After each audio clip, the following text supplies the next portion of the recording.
ये लड़का एक होनहार यूनिवर्सिटी स्टूडेंट था। उस सुबह चोई इंटरव्यू के लिए जा रहा था, तभी उसकी गर्लफ्रेंड जिसू का फोन आया। जिसू ने उसे एनकरेज किया कि वो इंटरव्यू अच्छे से दे, क्योंकि बहुत कम ऐसे लोग होते हैं जो ग्रेजुएट नहीं हुए हों और फिर भी टीके जैसी बड़ी कंपनी के फाइनल राउंड तक पहुंच जाते हों। चोई ने भी वादा किया कि वो पूरी कोशिश करेगा और फिर फोन काट दिया। चोई ने खुद को भरोसा दिलाया कि उसे टीके कंपनी में नौकरी मिलनी ही चाहिए। उसके बाद जब वो चल रहा था, तभी एक आदमी अचानक उससे टकराया और भागते हुए सड़क के बीच में चला गया। तभी एक गाड़ी तेजी से आई और उस आदमी को टक्कर मार दी, जिससे वो सड़क के किनारे जा गिरा। चोई घबराया हुआ उसके पास पहुंचा और उसकी हालत जाननी चाहिए, लेकिन उस आदमी ने चोई की शर्ट पकड़ ली और कुछ बोलने ही वाला था कि उसके मुंह से खून निकल आया और वो वहीं गिर गया। चोई बुरी तरह डर गया। इसी डर और घबराहट की वजह से जब वो इंटरव्यू देने गया तो वो बिल्कुल भी शांत नहीं हो पाया। जब उसका नंबर आया तो वो अब भी घबराया हुआ था। उसे ठीक से सुनाई भी नहीं दे रहा था कि इंटरव्यू पैनल क्या पूछ रहा है। और इसी तरह चोई ने अपना कीमती मौका गवा दिया और दूसरे कैंडिडेट्स को मिल गया। इसके बाद चोई की जिंदगी की मुश्किल राह शुरू हुई। उसे फीस चुकाने के लिए मजदूरी जैसे काम करने पड़े और कोविड-19 की वजह से उसके लिए अपने फील्ड की नौकरी पाना और भी मुश्किल हो गया। जब दूसरे लोग अनुभव जुटा रहे थे और करियर में आगे बढ़ रहे थे, चोई पार्ट टाइम और टेम्पररी काम कर रहा था। वो ऑफिस में काम करने वाले लोगों को देखकर उदास हो जाता। उसके सारे दोस्त शादी कर चुके थे क्योंकि उनके पास अच्छी नौकरी थी, लेकिन चोई अब भी वहीं का वहीं था। चोई ने सैकड़ों नौकरी के लिए आवेदन भेजे, लेकिन वो इसी चक्र में फंसा रहा। इंटरव्यू में जाना, रिजेक्ट होना और फिर से आवेदन करना। लेकिन 7 साल की मेहनत के बाद वो एक बार फिर टीके कंपनी के फाइनल राउंड तक पहुंचा। जब इंटरव्यू पैनल ने उसका रिज्यूमे देखा तो उन्होंने उसकी काबिलियत को कम आंका, क्योंकि उसके पास भले ही बहुत सारे सर्टिफिकेट्स थे, लेकिन अनुभव सिर्फ पार्ट टाइम काम का था। जब चोई ने सफाई देनी चाहिए तो डायरेक्टर बेक टीयू ने उसकी बात बीच में ही काट दी और कहा, तुम अपनी मेहनत और जिद दिखाना चाहते हो, है ना? तुम्हारे पापा तब गुजर गए थे जब तुम बहुत छोटे थे और तब से तुमने अपना जीवन चलाने के लिए बहुत मेहनत की। इतने सारे सर्टिफिकेट्स होने के बावजूद तुमने काम किया, तुम वाकई काबिल हो। चोई को ये तारीफ सुनकर बहुत खुशी हुई और वो मुस्कुराता हुआ बाहर निकला। लेकिन फिर उसके दोस्तों का फोन आया कि उसने जो पैसे ह्योंसू को इन्वेस्ट करने के लिए दिए थे वो सब डूब गए हैं, क्योंकि वो कंपनी एक फ्रॉड थी। चोई तुरंत ह्योंसू के घर गया और जोर से दरवाजा पीटने लगा। फिर फायर एक्सटिंग्विशर से दरवाजे का लॉक तोड़ डाला। जब चोई को पता चला कि उसकी सारी जमा पूंजी चली गई है तो वो बुरी तरह टूट गया। पुलिस ने उसे गिरफ्तार कर लिया क्योंकि उसने दूसरे के घर का दरवाजा तोड़ा था। पुलिस वाले ने कहा कि कोरियन कानून के मुताबिक अगर इन्वेस्टमेंट पर नुकसान हो तो उसे फ्रॉड नहीं माना जाता। चोई का दिमाग खराब हो गया। इससे पहले ह्योंसू ने चोई से कहा था कि उस कंपनी में इन्वेस्ट करो ताकि शादी के लिए पैसे जमा हो जाएं। इसीलिए चोई ने अपनी सारी पूंजी उसमें डाल दी थी और अब रोता हुआ बैठा था। जब चोई घर लौटा तो उसने देखा कि जिसू को एक आदमी कार से घर छोड़ने आया और उसके हाथ में फूलों का गुलदस्ता था। ये देखकर चोई और भी टूट गया। वो उसके पास गया और कहा कि उसका दिन कितना बुरा बीता है। फिर वो दुखी होकर जाने लगा। तभी जिसू ने उसे एक लिफाफा दिया ताकि वो इंटरव्यू के चक्कर में खर्चा चला सके। चोई ने लिफाफा लिया और पूछा, क्या तुम्हारा नया बॉयफ्रेंड है? जिसू ने इनकार किया, लेकिन चोई ने कहा, मुझे छोड़ दो। मुझे अफसोस है कि तुम जैसी लड़की को मुझ जैसे नाकाम इंसान के साथ रहना पड़ रहा है। मैं तुम्हारे लिए बोझ हूँ।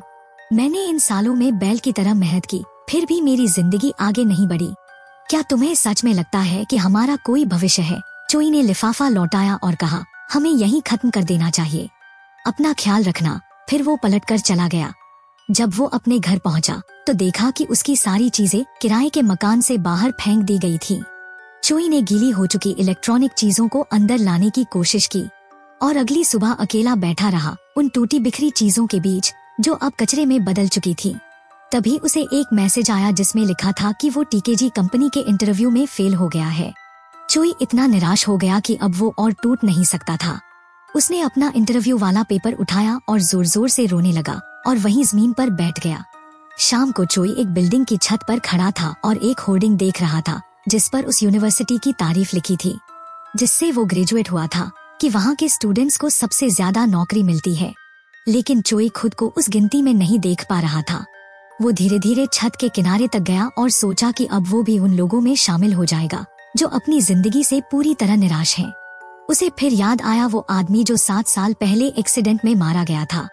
उसने गुस्से में सोचा, अगर वो आदमी नहीं टकराता तो मेरी जिंदगी बर्बाद नहीं होती। मैं मौत से नहीं डरता, मौत ही मेरे दुख खत्म करने का रास्ता है। इसके बाद उसने एक और कदम आगे बढ़ाया। पास ही उसकी माँ का फोन बज रहा था और वहाँ एक चिट्ठी भी रखी थी। तभी अचानक चोई ने अपनी आंखें खोली तो उसने खुद को एक लग्जरी फ्लाइट में हवा में उड़ते हुए पाया और उसका पूरा रूप रंग पहले जैसा नहीं रहा, वो पूरी तरह से किसी और इंसान में बदल चुका था। इस समय चोई ने देखा कि उसके पास एक काली चश्मा पहने हुई लड़की बैठी है। उसके हाथ में एक कागज था जिसमें वो वही सब कुछ पढ़ रही थी जो चोई ने चिट्ठी में लिखा था। फिर वो कागज अचानक जलने लगा। लड़की ने कहा, तुम मर चुके हो, तभी तुम मुझसे मिल पा रहे हो। क्या तुम सोचते हो कि मैं तुम्हारे दुख का अंत करने का एक जरिया हूँ? अचानक दोनों एक अंधेरी ऊंची मीनार पर खड़े थे जिसके नीचे बिजली चमक रही थी और पानी का सैलाब था, और चोई वापस अपने असली रूप में लौट आया। लड़की ने कहा, तुम्हें नरक में भेजे जाने से पहले मुझे तुम्हें सजा देनी है क्योंकि तुमने मेरी इकलौती असलियत की बेइज्जती की थी। वो अचानक उड़कर चोई का गला पकड़ती है और उसे समुद्र के ऊपर हवा में लटका देती है जहाँ नीचे खूनी आत्माओं की भीड़ थी। फिर लड़की ने कहा, मैं वही हूँ जिसे तुमने तुच्छ समझा, मैं मौत हूँ और तुम्हें मेरी तौहीन करने की सजा मिलेगी। इसके बाद उसने चोई को पानी में गिरा दिया जहाँ नीचे इंतजार कर रही आत्माएं उसे नोचने को तैयार थी। अचानक चोई चौंक कर जाग गया। अब वो किसी और के शरीर में था और उसने मौत की देवी से पूछा, मेरी सजा क्या है? मौत की देवी ने कहा, तुमसे एक विशेष वरदान छीना जाएगा। आम इंसान केवल एक बार मरते हैं, एक लंबा जीवन जीने के बाद, लेकिन अब से तुम्हें 12 बार मरना होगा। तुम्हारी आत्मा उन 12 लोगों के शरीर में जाएगी जो जल्द ही मरने वाले हैं। चाहे तुम कुछ भी कर लो, तुम्हें हर बार दर्दनाक मौत का सामना करना ही होगा, लेकिन अगर तुम उस मौत से बचने में सफल हुए जिसका सामना वे कर रहे थे, तो तुम उसी शरीर में बच सकते हो और अपनी जिंदगी जी सकते हो। तुम सोचते थे कि मरना ही अंत है, ये तो बस शुरुआत है। इसके बाद मौत की देवी गायब हो गई और उसी वक्त फ्लाइट जोरों से हिलने लगी क्योंकि वो एक तूफानी क्षेत्र में दाखिल हो गई थी। चोई ने तुरंत अपनी सीट बेल्ट बांध ली और महसूस किया कि मौत बिल्कुल उसके पास है, जैसा कि मौत की देवी ने कहा था। इसलिए उसने तुरंत लाइफ जैकेट पहन ली। फ्लाइट अटेंडेंट आई और उसे समझाने लगी कि ऐसा करने की कोई जरूरत नहीं क्योंकि ये सिर्फ मौसम की खराबी है। लेकिन चोई ने पूरे विश्वास के साथ कहा कि फ्लाइट जरूर क्रैश होने वाली है। तभी फ्लाइट तूफान से निकलकर अच्छे मौसम में आ गई और चोई ने राहत की सांस ली कि वो मौत के मुंह से बच निकला। वो फ्लाइट के पिछले हिस्से में गया जहाँ बहुत सारी महंगी शराब की बोतलें और लग्जरी सूट्स थे। वहाँ कीमती ब्रांडेड चीजें भी रखी थी। तभी एक चमकता हुआ पत्थर उड़ते हुए उसके सिर से टकराया और उसे उस इंसान की यादें दिखाने लगा जिसके शरीर में वो था। मैं हूँ पार्क जिंटे, 33 साल का, टी ग्रुप के चेयरमैन का दूसरा बेटा। मेरे घर में एक शानदार स्विमिंग पूल है, गार्डन में 3 प्राइवेट जेट्स खड़े रहते हैं। बचपन से ही मैं और मेरा बड़ा भाई इस बात की होड़ में रहे कि पिता की मोहब्बत किसे ज्यादा मिलेगी। मैंने हर काम अपने भाई से बेहतर किया और टीके का वारिस चुना गया। अब वो मेमोरी स्टोन उड़ गया और चोई को ये समझ आ गया कि अब वो टीके कंपनी का सीईओ है, वही कंपनी जिसमें काम पाने के लिए उसने अपनी पूरी जवानी लगा दी थी। चोई ने आत्मविश्वास से अपनी लाइफ जैकेट फेंकी और महसूस किया कि ये सारी लग्जरी चीजें अब उसकी हैं। चोई आत्मविश्वास के साथ सीट पर बैठा और खुद को पुनर्जन्म में चमकता हीरा मानकर मुस्कुराने लगा। तभी उसकी खुशी के बीच फ्लाइट का एक इंजन आग पकड़ लेता है। विमान जोर से हिलता है और जमीन की ओर गिरने लगता है, जिससे वो कई बार घूमता हुआ गिरता है। पायलट अपनी पूरी ताकत से विमान को संभालने की कोशिश करता है। चोई जल्दी से सीट पर बैठता है और बेल्ट बांधता है, लेकिन वायुमंडलीय दबाव के कारण फ्लाइट में एक बड़ा छेद हो जाता है और पायलट हवा में उड़कर बाहर चला जाता है। चोई एक एयर होस्टेस को पकड़ने की कोशिश करता है, लेकिन देर हो चुकी थी। फिर विमान में विस्फोट हुआ और सब कुछ जलकर खाक हो गया। तभी चोई फिर से अपने असली रूप में लौट आया और फिर से उस अंधेरी नर्क जैसी जगह में पहुंचता है। वो लड़की, मौत की देवी, उसके सामने आती है और अब मेज पर 11 गोलियां रखी थी। एक घड़ी भी थी जो अब 11 पर आ चुकी है। इसका मतलब है कि चोई ने पहली मौत पूरी कर ली। मौत की देवी बताती है कि ये गोलियां उसकी अगली 11 मौतों का प्रतीक हैं। हर गोली के साथ एक नई शुरुआत होगी। वो चमकती हुई स्टोन उसे उस शरीर के मालिक की यादें और काबिलियत देगा। चोई गुस्से में बोलता है कि एक उड़ते हुए प्लेन से कैसे बचा जा सकता था। फिर उसने पूछा, अगर मैं बच नहीं पाया तो क्या होगा? मौत की देवी उसके सामने अचानक प्रकट हुई और बोली, तो फिर तुम नरक जाओगे। वो दरवाजा देख रहे हो, उसके पीछे ही नरक है, मैं तुम्हें दिखाती हूँ।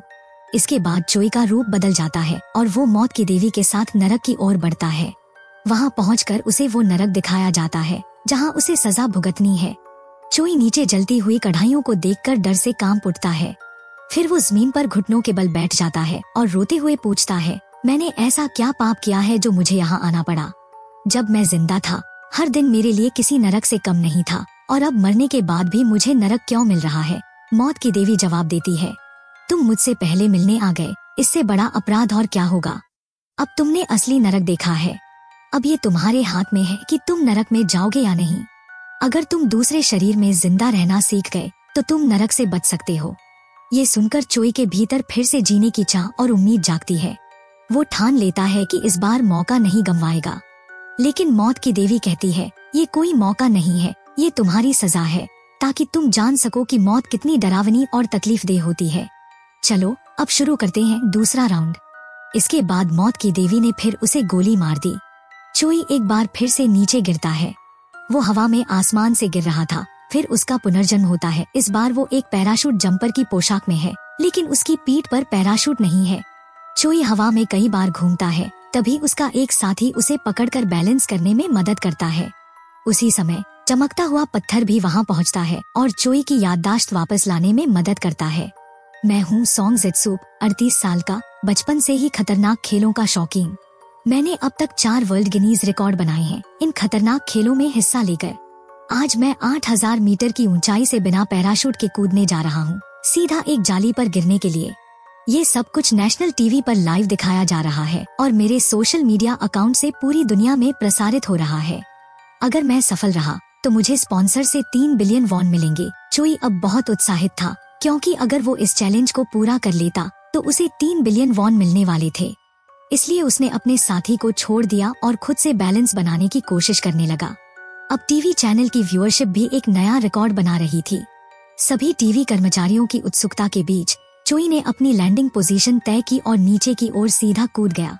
दुनिया भर के दर्शक सांस रोककर इस पल को देख रहे थे। 38 साल का ये शख्स आत्मविश्वास से भरा था कि वो सुरक्षित लैंड करेगा और अपनी जिंदगी को फिर से शुरू करेगा 3 बिलियन वॉन के साथ। फिर वो जमीन पर गिरा, थोड़ी सी धूल उड़ती है। पूरी दुनिया के दर्शक दंग रह जाते हैं और व्यूअरशिप रेटिंग्स 30% तक पहुंच गई। मौत की देवी की घड़ी अब 10 पर लौट आई थी और चोई फिर से अपनी पुरानी शक्ल में लौट आया। उसे अपनी असफल लैंडिंग याद आ गई और वो बड़बड़ाया, मुझे बिना पैराशूट लैंडिंग का आइडिया आया भी कैसे? तभी मौत की देवी सामने आई और बोली, अब अगली मौत के लिए तैयार हो जाओ। चोई गुस्से में बोला, जैसे ही मैं आँख खोलता हूँ वैसे ही फिर मरना पड़ता है। देवी बोली, ये सब मौतें बाउंड है, लेकिन तुम्हें खुद रास्ता निकालना होगा बचने का। मैंने पहले ही कहा था कि ये एक सजा है, क्योंकि तुम्हारे पाप इतने भारी हैं कि उन्होंने भगवान को भी क्रोधित कर दिया। तुम्हें खुद पता लगाना होगा कि तुम्हारा पाप क्या था और क्यों तुमने अपनी जान ली। चोई बोला, क्योंकि मेरी जिंदगी में हमेशा अंधेरा ही रहा। मैं एक गरीब परिवार में पैदा हुआ था। मैंने बहुत मेहनत की, लेकिन फिर भी मुझे नौकरी नहीं मिली और मुझे उस औरत का साथ छोड़ना पड़ा जिससे मैं प्यार करता था। मुझे अपनी जिंदगी में कोई उम्मीद नहीं दिख रही थी, लेकिन मैंने किसी का कुछ बिगाड़ा तो नहीं, फिर मेरी हालत ऐसी क्यों हुई? मौत की देवी बोली, अच्छी तरह सोचो, क्या तुमने कभी किसी और को नुकसान पहुंचाया है? तुम एक ऐसे इंसान हो जो सिर्फ खुद के बारे में सोचता है। फिर उसने अपनी बंदूक उठाई और कहा, अब रास्ता खुद निकालो, अब मुझसे शिकायत मत करो। फिर मौत की देवी ने चोई को आगे की यात्रा के लिए भेज दिया। जब चोई उठा तो वो खुद को एक स्कूल में पाता है, लेकिन इस बार वो टीचर नहीं बल्कि एक छोटा सा हाई स्कूल स्टूडेंट है। वो सोचता है, अब ये बच्चा किस तरह मरेगा? क्लास में एक लड़का चोई का पुराना पैराशूट वाला वीडियो देख रहा था और हंसते हुए बोला, इतना बेवकूफ भी कोई हो सकता है। चोई उसे मारने ही वाला था कि तभी वो चमकता हुआ पत्थर आया और चोई को एक नई याद देता है। मैं हूँ हेओक्सु, 17 साल का। जब मैं 5 साल का था मेरे पापा की मौत हो गई। तब से मेरी माँ ने बहुत मेहनत की मुझे बड़ा करने के लिए। उन्हें इतना संघर्ष करते देख मैंने फैसला किया कि मैं पढ़ाई में मेहनत करूँगा, लेकिन स्कूल में मैं हमेशा बुली किया जाता हूँ। स्कूल के गुंडे मुझसे पैसे छीनते हैं और मेरा मजाक उड़ाते हैं। मैं कभी नहीं चाहता था कि मेरी माँ को ये सब पता चले, क्योंकि अगर उन्हें पता चलता तो वो खुद को मेरी वजह से दोषी मानती। लेकिन मेरे लिए स्कूल जाना एक नर्क जैसा हो गया था। और जो मुझे बुली करते थे वो असली राक्षस थे। मैंने जिन सांग को धमकाया कि अगर उसने मुझे फिर से बुली किया तो मैं छत से कूद जाऊंगा, लेकिन उसने फिर भी मुझे मारा और बोला तू मरेगा तो किसी को फर्क नहीं पड़ेगा। फिर उसने मुझसे स्ट्रॉबेरी मिल्क लाने को कहा। आखिरकार मैंने एक सुसाइड नोट लिखा और छत की ओर जाने लगा। अब चोई समझ जाता है कि जिन सांग वही गुंडा है जिसने हे ओक्सू को बुली किया था। वो हे ओक्सू का सुसाइड नोट पढ़ता है और समझ जाता है कि वो खुदकुशी करने जा रहा है। फिर वो सोचता है अगर मैं छत पर नहीं गया तो शायद मैं मरूंगा ही नहीं, यानी मुझे नर्क में भी नहीं जाना पड़ेगा। चोई खुश हो ही रहा था कि तभी जिन सांग ने उसके सिर पर जोर से मारा और गाल पकड़कर बोला जा स्ट्रॉबेरी मिल्क ला। उसने चोई के सिर पर जोर से मारा और चला गया। तभी हे ओक्सू ने गुस्से में एक कुर्सी उठाई और जिन सांग के सिर पर दे मारी। फिर उसने उसे जोर से लात मारी, लेकिन तभी उसके एक साथी ने उसे पकड़ लिया। चोई ने अपने पुराने स्किल से उस गुंडे को हराया और जिन सांग को पकड़कर दूर फेंका। फिर उसने जिन सांग का गला पकड़ लिया और बोला अब अगर तूने मुझे छुआ तो जान से मार दूंगा, मुझसे माफी मांग। तभी एक और गुंडे ने हे ओक्सू को पीछे से धक्का देकर गिरा दिया। वह छोटा लड़का ज्यादा कुछ नहीं कर पाया और वो गुंडा उसे जमीन पर पटक पटक कर मारने लगा। इसके बाद चोई को जिन सांग ने उसके साथियों की मदद से बुरी तरह पीटा। तभी बाकी स्टूडेंट्स ने चिल्लाया टीचर आ रहे हैं। जिन सांग ने हे ओक्सू को धमकाया क्लास के बाद तेरा काम तमाम कर दूंगा। हे ओक्सू की डेस्क पर बैठकर चोई ने महसूस किया कि उस गैंग का लीडर अब उसी के हाथों हार चुका है, लेकिन वो गंजा ताएसुक, उसे तो मैं कभी नहीं हरा सकता। चाहे मैं कितना भी ताकतवर क्यों न हो जाऊं, वो लोग मुझसे शारीरिक रूप से कहीं ज्यादा मजबूत हैं। चोई को उस डेथ गर्ल की बात याद आई और उसने तय कर लिया कि अब उसे खुद ही अपने बचाव का तरीका खोजना होगा। स्कूल खत्म होने के बाद चोई को फिर से लीडर और उसके दोस्तों ने जिम में बुरी तरह पीटा। ताएसुक ने जिन सांग को रोकने की कोशिश की और कहा कि बस करो, लेकिन जिन सांग ने उसे धक्का दे दिया और एक थप्पड़ भी जड़ दिया। जब ताएसुक ने माफी मांगी तब जाकर जिन सांग ने मारना बंद किया। वो फिर से हे ओक्सू को पीटना चाहता था। तभी खूबसूरत लड़की मिनजी ने उसे रोकने के लिए कहा, इसलिए उन्होंने हे ओक्सू को फिलहाल के लिए छोड़ दिया। चोई सोचने लगा क्या उस लड़की ने मुझे बचाने के लिए ऐसा किया, लेकिन वो लड़की हे ओक्सू को पागल कहकर वहाँ से चली गई। चोई हे ओक्सू के घर की ओर बढ़ा और माँ बेटे की तस्वीर को देखकर रुक गया। उसने देखा कि हे ओक्सू को भी एक सिंगल मदर ने पाला है, ठीक मेरी तरह। फ्रिज पर चिपके नोट को पढ़कर जिसमें माँ ने लिखा था कि खाना मत छोड़ना, चोई को अपनी माँ की याद आ गई जब वो भी उसे ऐसे ही नोट्स लिखती थी। उसे वो दिन याद आया जब वो माँ की मदद करने उसके काम पर गया था और दोनों ने मिलकर सफाई की थी। फिर दोनों ने मिलकर खूब हंसी मजाक किया था। उस गरीबी में भी जो छोटी छोटी खुशियाँ थी उसी से चोई को संतोष मिला था। तभी से उसने कभी अमीर बनने का सपना नहीं देखा।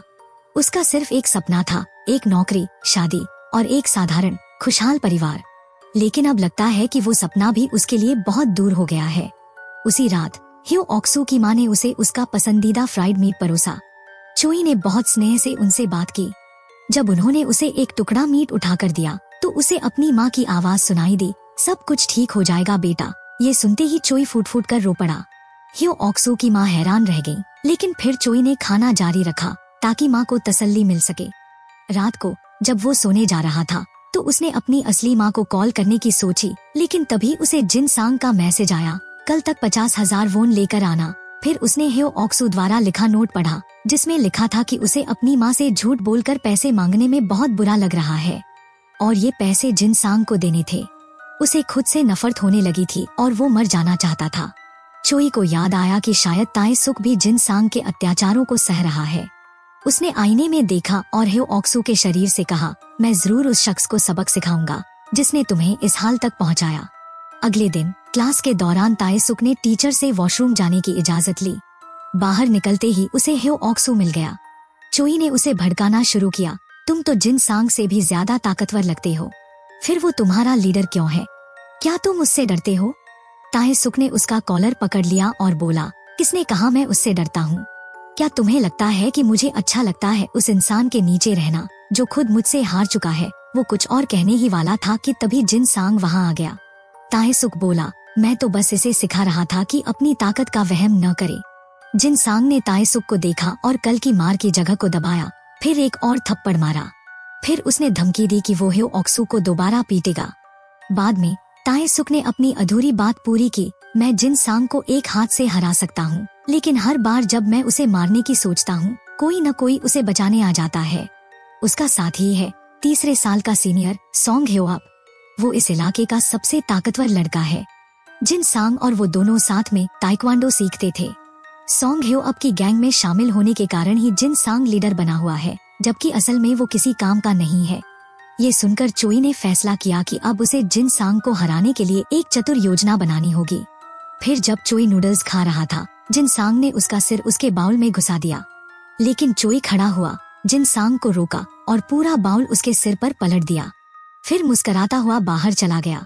जिन सांग गुस्से से चिल्लाया, ताएसुक, ह्यो ऑक्सू को पकड़ लाओ। एक लड़का खड़ा होने वाला था, लेकिन ताएसुक ने उसे रोकते हुए कहा, पहले खाना खत्म कर लो। फिर उसने जिन सांग से कहा, तू जाकर पहले नहा ले, गंदा हो गया है। बाकी दोस्तों ने ये सुनकर जोर से हंसना शुरू कर दिया। जिन सांग शर्मिंदा हो गया, खासकर मिंजी के सामने, और वहाँ से भाग गया। इससे पहले चोई ने ताएसुक से कहा था, अगर मैं जिन सांग को कुछ करूँ तो तुम बीच में मत आना, वो सीनियर तुम्हें हाथ नहीं लगाएगा। फिर जिन सांग सीनियर सोंग ह्यो अप के पास गया और बोला, भाई उस लड़के को सबक सिखा दो, मैं आपसे हाथ जोड़कर विनती करता हूँ। सोंग ह्यो अप तैयार हो गया। वे सब डंडे लेकर क्लास की तरफ बढ़े। इस बीच चोई मोबाइल में कॉमिक्स पढ़ते हुए मुस्कुरा रहा था। ताएसुक चिंतित था कि सोंग ह्यो अप उसे मारेगा, लेकिन चोई ने कहा, मेरे पास एक प्लान है। तभी सोंग ह्यो अप अपनी गैंग के साथ क्लास में घुसा और बोला, बताओ किसने जिन सांग के सिर पर नूडल्स पलटे। जिन सांग ने तुरंत ह्यो ऑक्सू की तरफ इशारा किया। चोई ने मासूमियत से ऊपर देखा और सोंग ह्यो अप को बहुत निराश कर दिया। बाकी लड़के भी सोच में पड़ गए, क्या हम 7 लोग सिर्फ इतने छोटे और कमजोर लड़के को सबक सिखाने आए हैं? ये तो बहुत शर्मनाक है। सोंग ह्यो अप ने जिन सांग से कहा, क्या तू इतना भी नहीं कर सकता कि इस कमजोर से लड़के को खुद ही सबक सिखा सके? फिर उसने जिन सांग का कॉलर पकड़ा और कहा, अब से तू मुझे अपना दोस्त कहना बंद कर दे। जब गुंडे का सरगना अपने लोगों को क्लास से बाहर खींच ले गया, तो चोई ने महसूस किया कि जिन सांग अब उस गैंग के लायक नहीं रहा और उसे छोड़ दिया गया है। उसने जिन सांग को चेतावनी दी कि अब कोई सीनियर उसे बचाने नहीं आएगा, इसलिए जो कहना है सीधे मुझसे कहो। वो जिन सांग चोई को मारने ही वाला था, लेकिन तेसुक ने बीच में आकर उसे रोक लिया और अपने भीतर दबी सारी नफरत उस पर निकाल दी। जिन सांग तुरंत ही क्लास का बॉस नहीं रहा। वो सीढ़ियों से नीचे गया, तेसुक से हल्के से टकराया, लेकिन कुछ कहने की हिम्मत नहीं हुई। उसके पुराने साथी ने भी उसे थप्पड़ मारा, लेकिन वो चुप रहा। फिर उसने देखा कि मिंजी अब सीनियर सोंग ह्युक के साथ है और मिंजी ने उसे पागल भी कहा। रात को चोई पार्क में दौड़ लगाता है ताकि ह्युक्सू का शरीर थोड़ा मजबूत हो जाए। फिर वो अपने भविष्य की नौकरी को लेकर चिंता करता है। तभी शराब के नशे में जिन सांग आता है और उस पर इल्जाम लगाता है, सब कुछ तेरी वजह से हुआ। चोई मानता है कि हाँ, मेरी वजह से हुआ, लेकिन सबकी शुरुआत तो तुमसे ही हुई थी, है ना, घटिया इंसान। जिन सांग को अपनी बेइज्जती और हार याद आती है और वो गुस्से में भर जाता है। चोई वहाँ से चला जाता है और ईयरफोन लगाकर एक चौराहे पर पहुँचता है।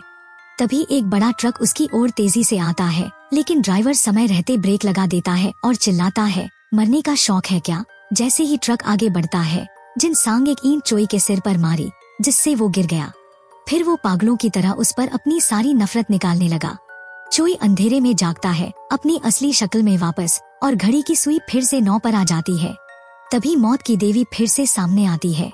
चोई गुस्से में उससे कहता है कि उसे एक ऐसे गुंडे के हाथों मरना पड़ा जो दूसरों को तंग करता है।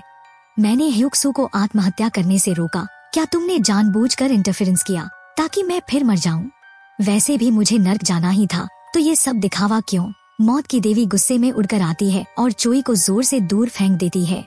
फिर वो उसकी गर्दन पर पैर रखकर कहती है, अगर तुम सजा के दौरान आत्महत्या की कोशिश करोगे तो तुम्हें नर्क से भी ज्यादा दर्द मिलेगा। उसने कहा, हाँ, ह्युक्सू को मरना चाहिए था, लेकिन तुम्हारी मौत तुम्हारे अपने फैसले की वजह से हुई, मेरी वजह से नहीं। चोई उससे विनती करता है कि अगली बार किसी ऐसे शरीर में भेजो जिसमें बचने की संभावना ज्यादा हो। लेकिन मौत की देवी कहती है कि अब से हर बार दर्द और कठिनाइयां बढ़ती जाएंगी। फिर वह उसे फिर से दूसरी बार मरने के लिए भेज देती है। चोई इस बार एकदम काले अंधेरे में होश में आता है और पाता है कि उसका चेहरा ढका हुआ है। बाहर से मशीनों की आवाज और बिजली की चिंगारियां सुनाई देती हैं। गुंडे उस पर पानी डालते हैं। फिर उसका चेहरा खोल दिया जाता है। गुंडा पूछता है, वो लड़की और पैसे कहाँ हैं? एक गुंडा उसके आंख में स्क्रूड्राइवर डालने वाला था। तभी चोई कहता है, मैं बताऊंगा, बस थोड़ा सोचने दो। गुंडा हथौड़ा उठाता है और जैसे ही वो मारने वाला था तभी यादों का पत्थर चोई के अंदर समा जाता है। मैं हूँ ली जू हून, 35 साल का। मुझे क्लीनर कहते हैं और मेरे ग्राहक दुनिया भर में फैले हुए हैं। हम एक गुप्त अपराध संगठन है जो पैसे लेकर किसी को भी मार सकते हैं। उसने बताया कि वो अपने बॉस की प्रेमिका से मिला जो उससे इस नर्क से बाहर निकालने की गुहार लगा रही थी। फिर उसने बॉस की सीक्रेट ब्लैक फंड से 10 अरब चोरी किए और उसे एक सुरक्षित जगह छिपा दिया। जब वो उस लड़की से मिलने जा रहा था तभी बॉस ने उसे पकड़ लिया। अब चोई ने सरगना को जोर से लात मारी और गैंग के गुंडों से लड़ने लगा। ली जू हून से मिली ताकत के चलते कुछ ही समय में सभी गुंडे जमीन पर पड़े थे। चोई शीशे में देखता है और सोचता है, ये तो किसी माफिया फिल्म की जिंदगी है। इसका मतलब मैं कभी भी मर सकता हूँ। लेकिन रुको, उसने 10 अरब छुपाए थे। मुझे वो पैसे ढूंढने होंगे। पैसे होने पर मैं खुद की सुरक्षा का इंतजाम कर सकता हूँ और इस शरीर की ताकत को देखकर मेरी जिंदा रहने की संभावना ज्यादा है। एक बार जान दांव पर लगानी ही होगी। चोई एक चलती ट्रक का दरवाजा खोलता है, बाइक पर चढ़ता है और गलत साइड में सड़क पर तेजी से राइड है बिना हेलमेट के। फिर वो सही दिशा में आकर सोचता है, मैं इस बाइक पर कितना ज्यादा कूल लग रहा हूँ। गुंडा होश में आता है और बॉस को बताता है, हम ली जू हून का पीछा नहीं कर पाए। फिर कई बाइकें पीछा करने के लिए निकलती हैं। कुछ विदेशी लोग भी हथियारों से लैस होकर साथ चल पड़ते हैं। सरगना एक ट्रक लेकर चोई के पीछे लग जाता है और बॉस कहता है, ली जू हून, आज तेरा मरना तय है। चोई बाइक लेकर एक नो एंट्री ब्रिज पर चढ़ता है। एक विदेशी उस पर लगातार गोलियां चलाता है, लेकिन चोई बाइक को घुमाकर गोलियों से बचा और फिर बाइक का फ्रंट व्हील उठा लेता है ताकि स्पीड बढ़ सके। एक गुंडा कार के टायर पर गोली मारता है ताकि रास्ता बंद हो जाए, लेकिन चोई फिर भी आगे बढ़ता है। उसी समय गुंडे का ट्रक सामने से आ रहा होता है, लेकिन वह दूसरी गाड़ी से टकराकर पलट जाता है। एक गुंडा चोई को मारने वाला था, लेकिन उसकी गाड़ी ट्रक से टकराकर फट जाती है। चोई जलती हुई आग के बीच से बाइक निकालकर निकल जाता है और बाकी गुंडे ट्रक से टकरा जाते हैं। मोटरसाइकिल सवार भी आग के गुबार को पार करते हुए चोई का पीछा करते रहे। सभी घने काले धुएं के बीच से निकलते रहे। अचानक एक पुलिस कार दिखाई दी और पीछा कर रहे एक गुंडे की बाइक को टक्कर मार दी। फिर वही पुलिस कार उन बाइकों के साथ मिलकर चोई का पीछा करने लगी। एक चौराहे पर पहुंचते ही चोई ने स्पीड बढ़ा दी और किसी तरह वहां से पार निकल गया, जिससे बाकी गाड़ियां आपस में टकरा गईं। मोटरसाइकिल सवार उस चौराहे को पार करते हुए चोई का पीछा करते रहे। जब उसने सामने रास्ता बंद देखा तो वो तुरंत दूसरी गली में मुड़ गया और उसका पीछा जारी रहा। चोई अपनी बाइक को एक शॉपिंग मॉल के अंदर ले गया और गुंडे भी उसका पीछा करते हुए वहीं घुस आए। इसके बाद चारों तरफ से घिर जाने पर चोई ने बाइक को एक खुले लिफ्ट में घुसेड़ दिया। फिर लिफ्ट का दरवाजा बंद करके ऊपर चला गया। वो मॉल की छत पर पहुंचा, लेकिन वहां भी गुंडों ने उसे घेर लिया। तभी उसका बॉस सामने आया और ली जू हून की तरफ बंदूक तान दी। चोई ने एक बार फिर जान की बाजी लगाई और सीधे बॉस की तरफ बाइक से दौड़ पड़ा। फिर तेजी से यू टर्न लेकर दौड़ लगाई और रुकावटों को तोड़ते हुए बाइक समेत एक स्विमिंग पूल में कूद गया। उसका फोन भी बंद हो गया, जिससे गुंडे उसका लोकेशन ट्रैक नहीं कर पाए। चोई पानी से बाहर आया, बॉस की तरफ देखा और वहां से निकल गया। बॉस को भी अब लगने लगा कि इस आदमी के पास जैसे नौ जाने हों। चोई लिफ्ट में चढ़ गया और मन ही मन खुश हुआ, इतनी लंबी उम्र है तो मैं इतनी आसानी से क्यों मरने लगा। फिर वो लाइट हाउस के पास पहुंचा, जहां बॉस की प्रेमिका उसका इंतजार कर रही थी। वो लड़की दौड़ कर आई, चोई को गले लगाया और रोते हुए बोली, मैं डर रही थी कि अगर तुम नहीं आए तो मैं क्या करती। फिर उसने पूछा, वो पैसे कहाँ हैं? जैसे ही चोई ने रोशनी से चमकती नाव की तरफ इशारा किया, उसी लड़की ने उसके सिर पर गोली चला दी। चोई वहीं ढेर हो गया और फिर से अंधेरे नर्क में पहुंच गया। वहीं मौत की देवी हंस पड़ी और घड़ी की सुई एक बार फिर 8 पर लौट आई। उसने चोई से कहा, तुमने खुद को सिर्फ पैसे के लिए मार डाला, तो वो लड़की भी तुम्हें पैसों के लिए मार गई। चोई गुस्से में था कि एक लंबी जिंदगी जीने वाला ली जू हून किसी कमजोर सी लड़की के हाथों मारा गया। लेकिन उसने पैसे एक ऐसे स्थान पर छुपाए थे जहां सिर्फ नाव से जाया जा सकता है, और उस जगह को सिर्फ वही जानता था। मैं उन 10 अरब को लूंगा और जीना जारी रखूंगा। जब मौत की देवी ने देखा कि चोई हल्की सी हंसी के साथ उसकी तरफ देख रहा है, तो उसने उसे उसके मन की योजना को पूरा करने भेज दिया। चोई को होश आया तो उसने खुद को जेल की एक अलग सेल में कैदी की पोशाक में पाया। वो बहुत गुस्से में था, क्योंकि अब वो बाहर नहीं जा सकता था और उन 10 अरब को नहीं ले सकता था, इसलिए वो जोर से चिल्लाया। तभी जेलर आया और दरवाजा खोलकर कहा, चलो वापस सामान्य कैदियों के साथ चलो। जेलर चोई को बाहर लेकर जा ही रहा था कि तभी एक कैदी उसे घूरते हुए झगड़ा करने की नियत से आगे आया, लेकिन चोई को दूसरे कैदियों के साथ सेल में ले जाया गया। वहाँ एक जवान लड़का आया और बोला, भाई इधर आइए। फिर उसे अपने सोने की जगह पर ले गया। चोई ने उससे पूछा, क्या तुम्हें पता है कि मैं कब बाहर जाऊंगा? लड़का बोला, और 4 दिन में हम सब रिहा हो जाएंगे। भाई क्या आपको कुछ याद नहीं? फिर कहा, पर आप थोड़ा शांत रहें, अगर वो पागल हत्यारा आपको पहले ही मार डाले तो? चोई ने देखा कि एक कैदी के पास अजीब किताबें थीं, जो बाइपोलर डिसऑर्डर से जुड़ी थी। तभी जेलर ने दरवाजा खोला और एक नया कैदी अंदर आया, जिसे देखकर सभी सहम गए। वो कोई और नहीं, जिन सैंग था। चोई ने बिना वक्त गवाए उसे जोर से मुक्का मारा और जमीन पर गिरा दिया। फिर उसके ऊपर चढ़कर उसे मारने लगा। दूसरे कैदियों ने बीच बचाव करते हुए कहा, अगर वो तुम्हें मार दे तो क्या होगा? जिन सैंग ने भी चोई को चेतावनी दी, मत सोचो कि तुम यहाँ से जिंदा बाहर निकल सकोगे। इसके बाद दोनों की निगाहें आपस में मिली। तभी एक चमकता हुआ पत्थर उड़ता हुआ आया और चोई को एक याद दिला गया। मैं हूँ चोते सांग, 21 साल का। बचपन से मेरा सपना था MMA फाइटर बनने का, लेकिन पारिवारिक हालात के चलते मैंने अपना सपना छोड़ दिया। एक दिन मैंने देखा कि कुछ गुंडे मेरी माँ से पैसे मांगने आए हुए थे। उसी वक्त एक दोस्त का फोन आया, जिसने मुझे पैसे कमाने का एक तरीका बताया। मैंने देखा कि मेरी माँ जमीन पर घुटनों के बल बैठी गुंडों से मिन्नतें कर रही थी, इसलिए मैंने एक वकील से मिलने का फैसला किया। उसने मुझसे कहा कि मैं उसके बॉस की जगह एक हिट एंड रन केस की जिम्मेदारी ले लूं और इसके बदले में मुझे 20 करोड़ बॉन्ड मिलेंगे। उस वक्त मेरी उम्र सिर्फ 18 साल थी और मैं नाबालिग था, इसलिए मुझे सिर्फ निगरानी में छोड़ दिया जाएगा।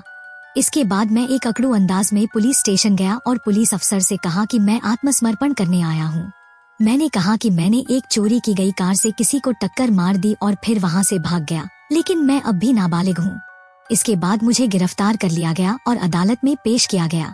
मुझे लगा था कि मैं माँ का कर्ज चुका पाऊंगा और MMA फाइटर बनने के लिए पैसे कमा लूंगा, लेकिन जिस औरत को टक्कर लगी थी उसकी कोर्ट की सुनवाई के दौरान ही मौत हो गई। नतीजा ये हुआ कि मुझे गैर इरादतन हत्या के आरोप में 2 साल की सजा हो गई। मैं बहुत गुस्से में था और उस वकील के चेहरे पर चिल्ला पड़ा। इस तरह मुझे MMA फाइटर बनने का सपना हमेशा के लिए छोड़ना पड़ा।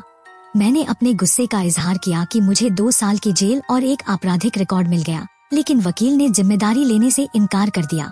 इसलिए मैंने उसके बॉस से 1 अरब वॉन की भरपाई की मांग की, वरना मैं किसी और वकील से केस खुलवाऊंगा और तब दुनिया को पता चलेगा कि एक शराबी आदमी ने किसी को टक्कर मारी और भाग गया और उसने एक नाबालिग को अपने लिए बलि का बकरा बना दिया। लेकिन वकील ने मुझे डराया कि अगर मैंने मुंह खोला तो मेरी जान चली जाएगी। अब जिन सैंग ने चोई से पूछा, तो किस तरह से मरना चाहता है? तभी जेल सुपरिंटेंडेंट ने हस्तक्षेप किया और दोनों को अपनी अपनी जगह लौटने को कहा। चोई अपनी सीट पर वापस गया और समझ गया कि जिन सैंग बस खतरनाक बनने का नाटक कर रहा है, क्योंकि जब वो पहली बार जेल में आया था उसने खुद को साइको किलर बताया था, जो हमेशा किसी को मारने की सोचता रहता है, जिससे सुनने वाला कोई भी डर जाए। यहाँ तक कि चोते सांग भी उसकी पागलपन वाली हरकतों से थोड़ा सावधान हो गया था। चोई अब जोर जोर से हंस पड़ा और जिन सैंग की एक्टिंग की तारीफ करने लगा। वाह, तू तो बढ़िया एक्टिंग करता है। फिर उसने अपने एक साथी को कहा कि जब जेलर आए तो चौकसी रखना। चोई ने सबको हुक्म दिया कि जब वो इस फर्जी पागल को सबक सिखाए तो कोई बीच में न आए। चोई ने जिन सैंग के चेहरे पर कई बार जोर से तमाचे मारे और कहा, तो तू इस तरीके से सबको धोखा दे रहा था, तू तो हमेशा से ही कमजोर था, अब मार के दिखा मुझे। जिन सैंग ने चोते सांग से माफी मांगते हुए कहा, मुझे माफ कर दो, मैंने आपसे झगड़ा करके गलती की। लेकिन चोई ने कहा, तेरी सबसे बड़ी गलती थी युक्सू को मारना। फिर चोई खड़ा हुआ और अपने बाकी कैदियों से बोला, ये एक ऐसा इंसान है जो सिर्फ एक स्कूल के उस लड़के से हार गया जिसे ये पहले बुली करता था। आखिर में उसने चोरी छिपे उसकी पीठ पीछे उस बच्चे के सिर पर ईंट से वार किया। एक ऐसा इंसान जो खुद को पागल हत्यारा बताता फिर रहा है। जिन सैंग हैरान था कि चोते सांग को उसके बारे में इतनी जानकारी कैसे है। इसके बाद बाकी कैदी जिन सैंग से धोखा खाने के बाद उसे घेरने लगे ताकि उसे सजा दे सकें। अगले दिन जिन सैंग को बाकी कैदियों के साथ बैठकर खाना खाने की इजाजत नहीं मिली। जब एक कैदी ने उसकी तरफ एक सूखी मछली फेंकी और कहा कि वो इसे हड्डियों समेत खा जाए, तो जिन सैंग ने चुपचाप वैसा ही किया। बाद में जब सभी खुले मैदान में थे तब भी उसे बार बार बाकी कैदी सबक सिखाते रहे। उसे इस बात की सजा दी जा रही थी कि उसने खतरनाक बनने का झूठा नाटक किया और दूसरों को डराया। ये देखकर चोई सिर्फ हंस पड़ा। फिर जब वो लकड़ी की वर्कशॉप में काम कर रहे थे एक आक्रामक कैदी लकड़ी काटने वाली मशीन से ब्लेड निकालकर चोई की तरफ फेंकने की कोशिश करता है, लेकिन वो ब्लेड गलती से एक और कैदी को लग जाता है। तुरंत जेलर दौड़ कर आते हैं और घायल कैदी को ले जाते हैं। बाकी गुंडे कैदी अब चोई पर हमला करने की तैयारी करने लगते हैं। चोई का छोटा साथी शिव डर के मारे बाहर भाग जाता है। तब उनमें से एक सरगना कहता है, किसी ने हमें कहा है कि चोई को अब यहाँ से निकलने नहीं देना। चोई समझ गया कि इसके पीछे वही वकील है। अब चोई ने उन कैदियों से लड़ाई शुरू कर दी। MMA फाइटर चोते सांग की शानदार फाइटिंग स्किल्स अब चोई के अंदर थी और उसने चंद सेकंड में सभी गुंडों को धूल चटा दी। अब छोटा भाई शिव एक लोहे की छड़ लेकर अंदर आता है, लेकिन देखता है कि पहले से ही उसके बड़े भाई ने सबको गिरा दिया है। फिर जब वो दोनों बैठे बात कर रहे थे तो शिव ने अपनी जेल में बिताई जिंदगी पर पछतावा जताया और पूछा, क्या तुम्हें भी पछतावा है? चोई को अपनी पुरानी मूर्खता याद आ गई और बोला, मुझे सच में अफसोस है कि मैं उस जेल में बंद था जो मौत से भी बदतर थी। मैं बहुत डर गया था क्योंकि मैंने असली नरक देख लिया था, लेकिन मुझे लगता है कि अभी भी जिंदगी को दोबारा शुरू करने में देर नहीं हुई है। उसी रात जब सब सो रहे थे, जिन सैंग अचानक उठकर बाथरूम गया और प्लास्टिक के टुकड़े को घिसकर एक नुकीली चीज बना रहा था। तभी चोई वहाँ आ गया। उसने वो नुकीला हथियार छीन लिया और बोला, अगर तू मुझे मार देगा तो कितने साल और जेल में रहेगा। फिर उसने एक थप्पड़ मारा और सोचा, क्या मुझे इसे अभी खत्म कर देना चाहिए? इसकी शक्ल देखकर चिढ़ होती है। नहीं, मुझे यहाँ से बाहर निकलना है और वो 10 अरब वॉन फिर से हासिल करनी है। अब चोई ने मनोवैज्ञानिक चाल खेलनी शुरू की। मार खाने में ज्यादा दर्द हुआ या जब तू उस लड़के से पिटा था तब? जिन सैंग को स्कूल के उस पल की याद आ गई जब उसे उस लड़के ने मारा था। उसने पूछा, तुम्हें कैसे पता? चोई बोला, जब ह्यूक्सू तेरे पीछे खड़ा था उसने मुझे सब बताया। मैं आत्माएं देख सकता हूँ क्योंकि मेरी माँ एक तांत्रिक थी। जब ओक्सू ने मुझे बताया कि उसने कैंटीन में तुम्हारे सिर पर नूडल्स उड़ेल दिए थे और उसने तुमसे पूछा था कि क्या तुम्हें कभी उसके लिए पछतावा हुआ है। जब जिन सांग ने मुझ पर इल्जाम लगाया कि उसकी वजह से मेरी जिंदगी इस हाल में पहुंची, तब उसे चोई ने एक और जोरदार थप्पड़ जड़ दिया। और जब ओक्सू ने कहा था कि वो उसे तब तक सता कर रखेगा जब तक वो मर नहीं जाता, तो तभी एक तौलिया अचानक नीचे गिरा और जिन सांग डर के मारे बेहोश हो गया।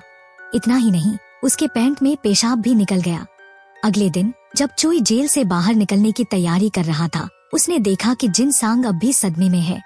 चोई ने जिन सांग की ओर वो स्ट्रॉबेरी दूध का डब्बा फेंका जिसे वो पहले ओक्सू से जबरदस्ती मंगवाता था। पहले से डरा हुआ जिन सांग और ज्यादा डर गया।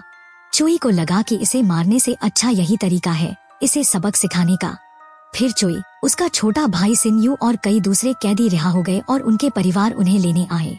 तभी अचानक किसी ने चोते सांग का नाम पुकारा। एक वकील ने चोई से कहा कि वो कार में आ जाए। चोई ने पास खड़ी एक रहस्यमयी गाड़ी को देखा। चोई कार में बैठा और वकील के दिए हुए पैसों से भरा ब्रीफकेस लेने से मना कर दिया। उसने कहा, अब मैं किसी को दोष नहीं देना चाहता। मैं ये गंदे पैसे नहीं लेना चाहता और जो कुछ हमारे बीच हुआ है उसे मैं अपनी कब्र तक ले जाऊंगा। मुझे उम्मीद है हम दोबारा नहीं मिलेंगे। इसके बाद वो लड़का गाड़ी से उतर गया और वकील हैरानी से उसे जाते हुए देखता रहा। चोई एक लाइट हाउस की ओर गया और उस जगह को देखने लगा जहां उस लड़की ने ली जो हुन के शरीर में उसकी जान ली थी। अब भी उसका उस लड़की के लिए गुस्सा कम नहीं हुआ था। चोई एक नाव लेकर समुद्र में गया और उसने वो हैंडबैग फिर से खोज निकाला जिसमें 10 बिलियन वॉन थे। उसके हाथ में इतने सारे पैसे और कीमती हीरे देखकर वो बेहद खुश हो गया। लेकिन अभी अभी जेल से निकला है और अगर इतने पैसे खर्च करेगा तो क्या कोई शक नहीं करेगा। पैसा है मगर चिंता भी साथ लाता है। खैर, पहले थोड़ा आराम कर लें। चोई सो गया और सपना आया कि उसकी माँ उसका चेहरा सहला रही है। फिर उसकी आंख खुल गई और उसे चोते सांग की माँ का फोन आया। थोड़ी भावनात्मक जद्दोजहद के बाद चोई ने कॉल उठाई। जब माँ ने कहा कि माँ तुमसे मिलना चाहती है तो चोई रो पड़ा। उसे अपनी माँ की याद आने लगी जो हर दिन उसका इंतजार करती थी। उसने माँ से वादा किया, मैं अभी आता हूँ, और वो बच्चे की तरह फूट फूट कर रोने लगा। चोई मनी बैग को लेकर सबवे स्टेशन पहुंचा और फिर पैसे को एक और बैग में डालकर बुदबुदाया, अगर मैं चोते सांग के शरीर में जीता रहा तो उसकी माँ फिर कभी अपने बेटे को नहीं देख पाएगी, इसलिए मुझे उसे पैसे देने होंगे। उसने वो पैसे एक पब्लिक लॉकर में रखे और अपना कैदी नंबर पासवर्ड के रूप में डाला। फिर उसने नोटिस पढ़ा, सामान 4 दिन के अंदर नहीं निकाला गया तो उसे हटा दिया जाएगा। चोई ने ठान लिया कि वो 4 दिन के भीतर जरूर वापस आएगा। इसके बाद चोई पैसे वाला बैग लेकर चोते सांग का घर खोजने चला। जब वो एक गली से गुजर रहा था तो उसे लगा कि कोई उसका पीछा कर रहा है। घर के सामने जैसे ही वो रुका, किसी ने उसे पीछे से पुकारा। जब वो मुड़ा तो किसी ने उसके पेट में कई बार चाकू घोंप दिए। उस आदमी ने कहा, मैंने 2 साल इंतजार किया है तुझे मारने के लिए। मेरी बेटी को तूने कुचल कर मार डाला और तुझे सिर्फ 2 साल की सजा हुई क्योंकि तू नाबालिग था। चोई को याद आया कि ये वही आदमी है जो उस वक्त कोर्ट में मौजूद था जब चोटी सांग पर मुकदमा चल रहा था, और वही आदमी काली कार में बैठा था जब चोई जेल से रिहा हुआ था। चोई ने माफी मांगी और कहा, मैं तुम्हारी बेटी का कातिल नहीं हूँ, कोई और है। तभी उस आदमी ने लोगों की आहट सुनी और वहाँ से भाग गया। जो दौड़ता हुआ वहाँ आया वो कोई और नहीं बल्कि उसका छोटा भाई सिन यू था। उसने देखा कि चोई अब भी जिंदा है तो उसने अपना नकाब उतारते हुए कहा, मुझे लगा कोई और तुझे पहले ही मार चुका होगा, मुझे तुझे खुद मारना है। जेल में जो भी मैंने तुझसे सुना और माना वो सब दिखावा था, मैं मौके की तलाश में था। मैं और दूसरे कैदी तुझे वुड फैक्ट्री में मारने वाले थे ताकि हमें इनाम मिल सके, लेकिन मौका हाथ से निकल गया। मैंने कहा था कि मुझे पछतावा है क्योंकि मैं एक परफेक्ट क्राइम नहीं कर पाया और पकड़ा गया, मगर इस बार मेरा प्लान परफेक्ट है। चोई ने कहा, मैं तुम्हें बहुत पैसे दूंगा, लेकिन सिन यू ने उसे मारने की ठान ली ताकि उसे 100 मिलियन का इनाम मिल सके। फिर वो वहाँ से भाग गया। अब चोई को चोते सांग की माँ का फोन आ रहा था, लेकिन वो उसे उठा नहीं सका, और जब उसकी आँख खुली तो वो फिर उसी अंधेरी नर्क जैसी जगह में था, आंखों में आंसू लिए। चोई के पास अब भी 7 और पुनर्जन्म बाकी थे। उसने मौत की देवी से कहा, अगर मुझे उस बूढ़े आदमी ने पहले नहीं मारा होता तो मैं कभी नहीं मरता। मुझे उस पीड़ित परिवार की मानसिक हालत समझ नहीं आई थी। मौत की देवी बोली, तुम बहुत खुदगर्ज हो, इसलिए कभी नहीं समझते कि दूसरों का दर्द क्या होता है। अब चोई बेचैन था अपना पैसा वापस लेने के लिए जो उसने लॉकर में छुपाया था। उसने मौत की देवी से कहा, जल्दी मुझे फिर से मार दो। मौत की देवी ने उसकी बात मानी, मगर एक मुस्कान के साथ। जब चोई की आंख खुली तो उसे दुनिया दिखने लगी, मगर वो न तो उठ पा रहा था और न ही बोल पा रहा था। तभी उसे एहसास हुआ कि वो अब एक नवजात शिशु बन चुका है। अब समझ आया कि वो मौत की देवी मुस्कुरा क्यों रही थी। तो अब मेरे 10 बिलियन का क्या होगा? चोई जोर जोर से रोने लगा एक भीड़ भाड़ वाले कैफे के बीच अपने 10 बिलियन के नुकसान पर। उसकी माँ वॉशरूम से बाहर निकली और कैफे के सभी ग्राहकों से माफी मांगती रही, फिर बच्चे को गोद में उठाया और बाहर जाते हुए फिर से सबको माफी कहती रही। जैसे ही वो कार में बैठी उसने जोर से चिल्ला दिया, तू चुपचाप सो क्यों नहीं जाता? तेरी वजह से मैं एक कप कॉफी भी नहीं पी पा रही हूँ। अब चोई के चेहरे पर साफ चिंता नजर आ रही थी। गुस्से में भरी माँ बच्चे को गोद में लेकर घर में घुसी और उसे सोफे पर ऐसे फेंका जैसे वो कोई हैंड बैग हो। थोड़ी देर बाद पिता बाहर आए और चेहरे पर भोली सी मुस्कान लेकर बोले। फिर उन्होंने अपनी पत्नी को बताया कि जैम की शीशी 4 महीने पहले एक्सपायर हो चुकी है। पत्नी ने आत्मविश्वास से कहा, खिला दो, कुछ नहीं होगा।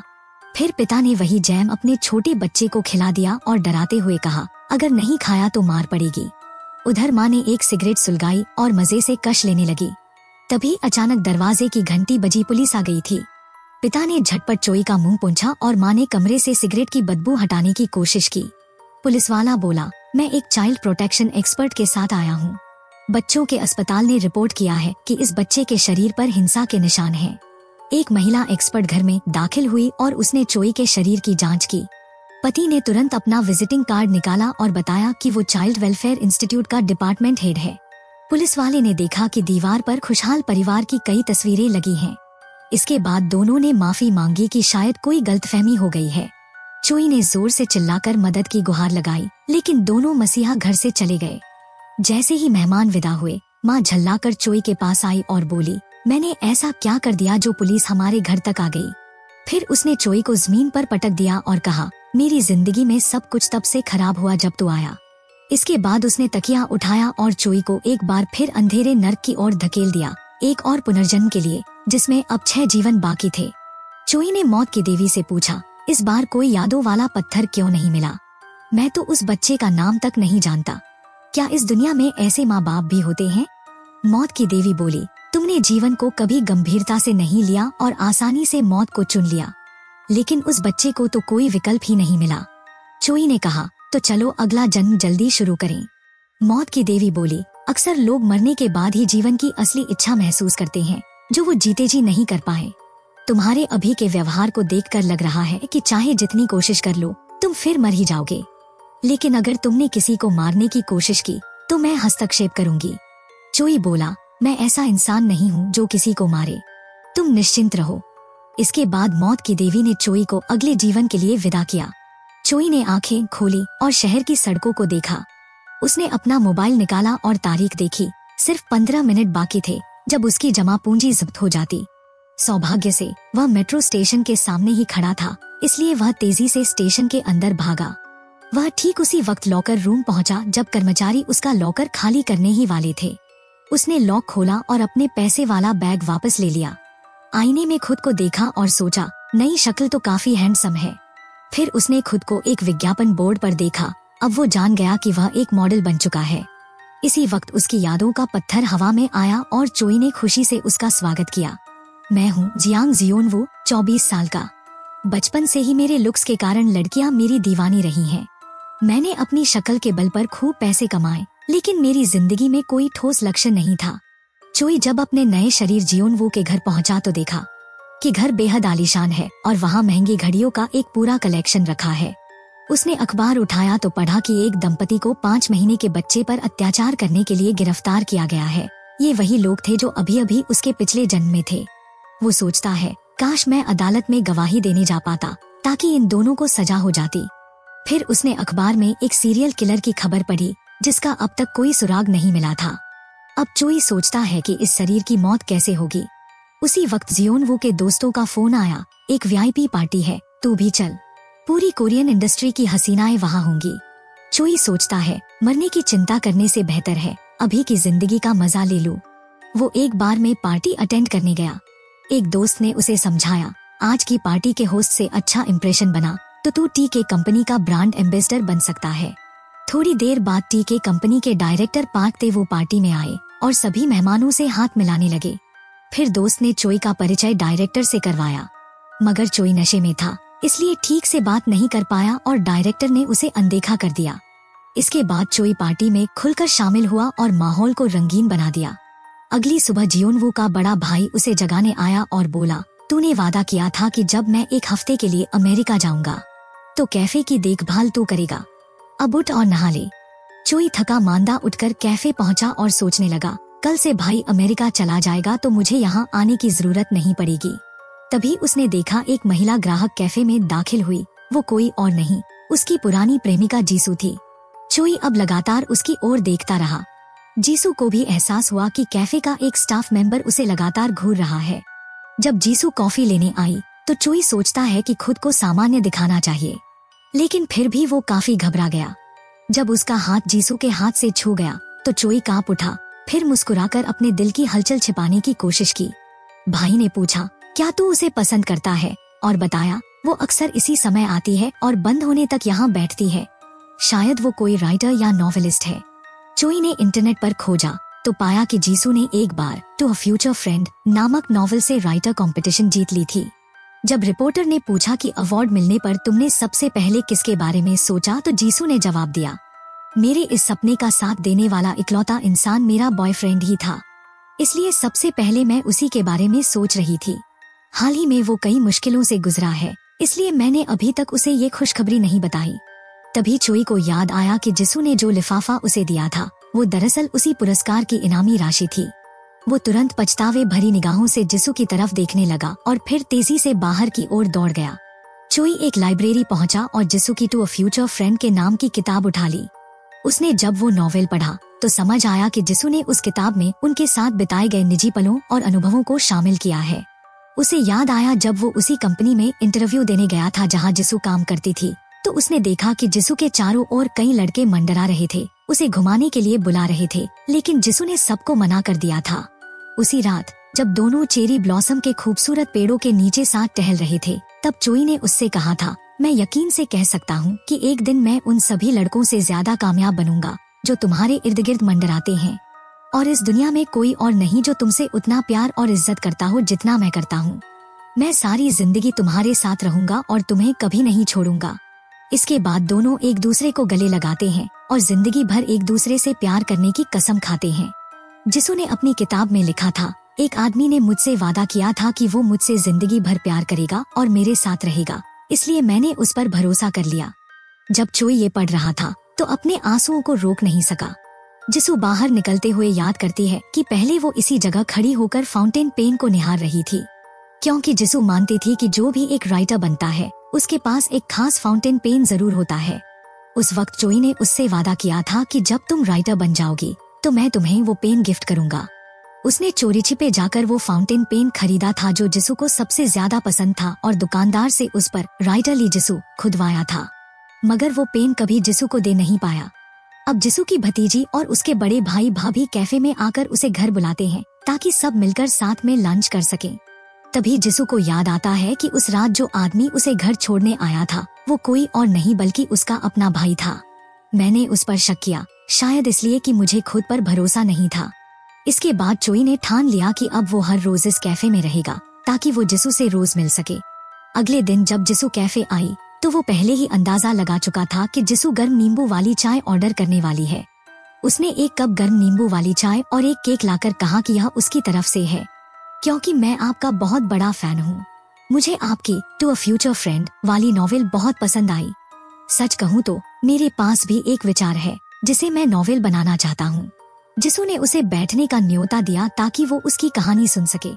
चोई ने पूरे जोश और आत्मविश्वास से अपनी कहानी सुनानी शुरू की, जिसमें एक आदमी कई बार मौत का सामना करता है और सब कुछ ऐसे बता रहा था जैसे उसने खुद वो सब अनुभव किया हो। जब जिसू ने उसका नाम पूछा तो वो अपना असली नाम बताने ही वाला था, लेकिन तुरंत सुधरकर उसने अपना नाम जियांग जियोंग बता दिया। जिसू ने कहा, तुम इतनी सच्चाई से ये सब बता रहे हो जैसे सच में ये सब तुम्हारे साथ हुआ हो। फिर जिसू ने कहा, लेकिन उस लड़की का किरदार जो बार बार उसकी मौत की वजह बनती है वो तो हद से ज्यादा बुरा है। चोई बोला, हाँ वो सच में एक पागल लड़की थी। जिसू ने हंसते हुए कहा, कौन किसी को बार बार ऐसी हालत में डालता है सिर्फ इसलिए कि वो खुद की कद्र नहीं करता। फिर जिसू ने उससे पूछा, तुम्हारी इस कहानी के लीड किरदार का नाम क्या है? चोई बोला, अभी तक तो मैंने कोई नाम नहीं सोचा। इसके बाद चोई ने राइटर जिसू से ऑटोग्राफ मांगा और देखा कि जिसू के हाथ में वही फाउंटेन पेन था जिसे वो कभी उसे देना चाहता था। जब उसने कहा कि ये पेन बहुत सुंदर है तो जिसू ने बताया, ये एक गिफ्ट है जो मुझे मिला था। उसे याद आया जब वो अपने प्रेमी की समाधि पर गई थी तब उसकी माँ ने उसे वो पेन दिया था और कहा था, मुझे लगता है कि चोई ने ये तुम्हारे लिए खरीदा था। जब जिसू ने वो पेन देखा तो वो फूट फूट कर रो पड़ी थी। अब भी चोई जिसू के चेहरे पर उदासी साफ देख पा रहा था। उस दिन के बाद से जब भी जिसू कैफे में आती चोई उसके पास बैठ जाता और उसे उन तमाम मौतों की कहानियां सुनाता जिनका वो अनुभव कर चुका था। एक दिन जिसू ने उससे पूछा, इस कहानी का मुख्य किरदार कभी अपनी माँ से मिलने क्यों नहीं गया? तो चोई ने उदासी से जवाब दिया, क्योंकि उसमें अपनी माँ से दोबारा मिलने की हिम्मत नहीं थी। उसे लगता है कि वो मिलना बहुत दर्दनाक होगा। जिसू ये सुनकर हल्की सी मुस्कुराई और कहा, तुम्हारी बातों से लग रहा है जैसे ये तुम्हारा ही अनुभव हो। फिर जिसू विदा लेकर जाने लगी। चोई ने बाहर देखा तो बारिश शुरू हो चुकी थी। जिसू बारिश में भीगती हुई दौड़ने लगी। तभी चोई यानी जियोनवू एक छाता लेकर उसके पीछे भागा। उसने जिसू का हाथ थामा और कहा, ये छाता ले लो और घर चली जाओ। जिसू थोड़ी देर तक बारिश में खड़ी रही और फिर चली गई। चोई तब तक उसे जाता देखता रहा जब तक वो नजरों से ओझल नहीं हो गई। फिर वापस कैफे लौट गया। अचानक एक महिला ग्राहक का हाथ फिसला और उसके हाथ से कांच का गिलास जमीन पर गिरकर टूट गया। चोई झुककर टूटे टुकड़े उठाने लगा। तभी उसने बाहर पुलिस और एम्बुलेंस की गाड़ियां गुजरती देखी। उसी वक्त उसका हाथ भी कट गया। 2 महिला ग्राहक अंदर आईं और बाहर हो रहे एक्सीडेंट के बारे में बात करने लगी। उन्होंने कहा, वो लड़की जो एक्सीडेंट में घायल हुई है उसे हम इस कैफे में अक्सर देखते थे। चोई ने ये सुना तो घबरा गया और तुरंत जिसू को ढूंढने भागा। उसे याद आया कि डेथ गॉड ने उससे कहा था, तुम्हारा दर्द समय के साथ और बढ़ता जाएगा। वो दौड़ता हुआ एक्सीडेंट की जगह पहुंचा, जहां एक मोटरसाइकिल हादसा हुआ था और वही लाल छाता जमीन पर गिरा पड़ा था। चोई घबरा गया और पुलिस से जोर से चिल्लाते हुए बोला, मुझे रोकिए मत। तभी उसने देखा जिसू वहीं पास में खड़ी थी, लेकिन वो उसे देखकर सहमी हुई लग रही थी। कैफे में जिसू ने जियोनवू के हाथ पर पट्टी बांधनी शुरू की और वो कहने लगा, मुझे लगा वो वही इंसान थी जिसे मैं जानता था। जिसू ने धीरे से पूछा, क्या वो इंसान आपके लिए बहुत खास था? शायद तुम बहुत घबरा गए होगे, क्योंकि मैं खुद वो एहसास पहले झेल चुकी हूँ। थोड़ी देर पहले जब मैंने जियोनवू को घबराए हुए देखा तो मुझे सोचने पर मजबूर होना पड़ा कि उस दिन मैं कैसी दिख रही थी। उस रात मैं भागती हुई अस्पताल पहुंची थी और वहां की नर्सों और डॉक्टरों से बार बार अपने बॉयफ्रेंड के बारे में पूछती रही। मैं जमीन पर गिर पड़ी थी और बेबस होकर चीखने लगी थी। जीसू ने पूछा कि अब क्या तुम ठीक हो? तो उसने जवाब दिया, अभी नहीं। फिर उसने जाने के लिए अलविदा कहा तो जियोंगवू ने उसे वापस बुलाया और कहा, कल फिर मिलते हैं। अचानक जीसू बोली, शायद मैं कल कैफे ना आ पाऊँ। जियोंगवू की बातें सुनकर मुझे कोई बहुत अपना याद आने लगा है। इतना कहकर जीसू वहाँ से चली गई। अगले दिन जीसू एक समाधि स्थल पर गई और वहाँ रो पड़ी। उसने कहा, मैं तुम्हें बहुत याद करती हूँ। अगर उस दिन मैंने तुम्हें रोक लिया होता, वो बातें ना कही होती, तो शायद तुम कोई और फैसला लेते। मुझे माफ कर दो। वहीं कुछ दूरी पर खड़ा जियोंगवू जीसू को देख रहा था। जब जीसू वहाँ से चली गई तो वो खुद अपने कब्रस्थल की ओर गया और तस्वीरों को निहारने लगा। तभी पीछे से उसकी माँ की आवाज सुनाई दी। जियोंगवू ने फौरन कहा, माँ। फिर उसने सफाई दी कि वो बस अपनी माँ से मिलने आया है। वो जल्दी से बाहर निकल आया और अपनी माँ को अपने ही मेमोरियल की सफाई करते देखता रहा। इसके बाद उसकी माँ अपने आंसू रोक नहीं पाई और वॉशरूम चली गई ताकि अपने जज्बातों को खुलकर बाहर ला सके। वो रोते हुए बार बार कह रही थी, जीसू ओ जीसू। ये सुनते ही जियोंगवू बाहर आ गया और जमीन पर गिरकर जोर जोर से रोने लगा। वो अपने फैसले पर पछता रहा था और बार बार कह रहा था, माँ मुझे माफ कर दो। फिर उसने एक चिट्ठी लिखी जिसमें खुद को जियोंगवू का जानने वाला बताया और लिखा कि ये पैसे जियोंगवू ने क्रिप्टो करेंसी में निवेश से कमाए हैं, आप इनका इस्तेमाल बेझिझक करें। जियोंगवू अपनी माँ के घर गया, पैसे से भरा बैग लेकर। उसने घर का पासवर्ड डालकर दरवाजा खोला और जैसे ही उसने अपनी माँ के साथ पुरानी तस्वीरें देखी, उसका दिल भर आया और वो भागकर बाहर निकल गया, बैग वहीं छोड़कर।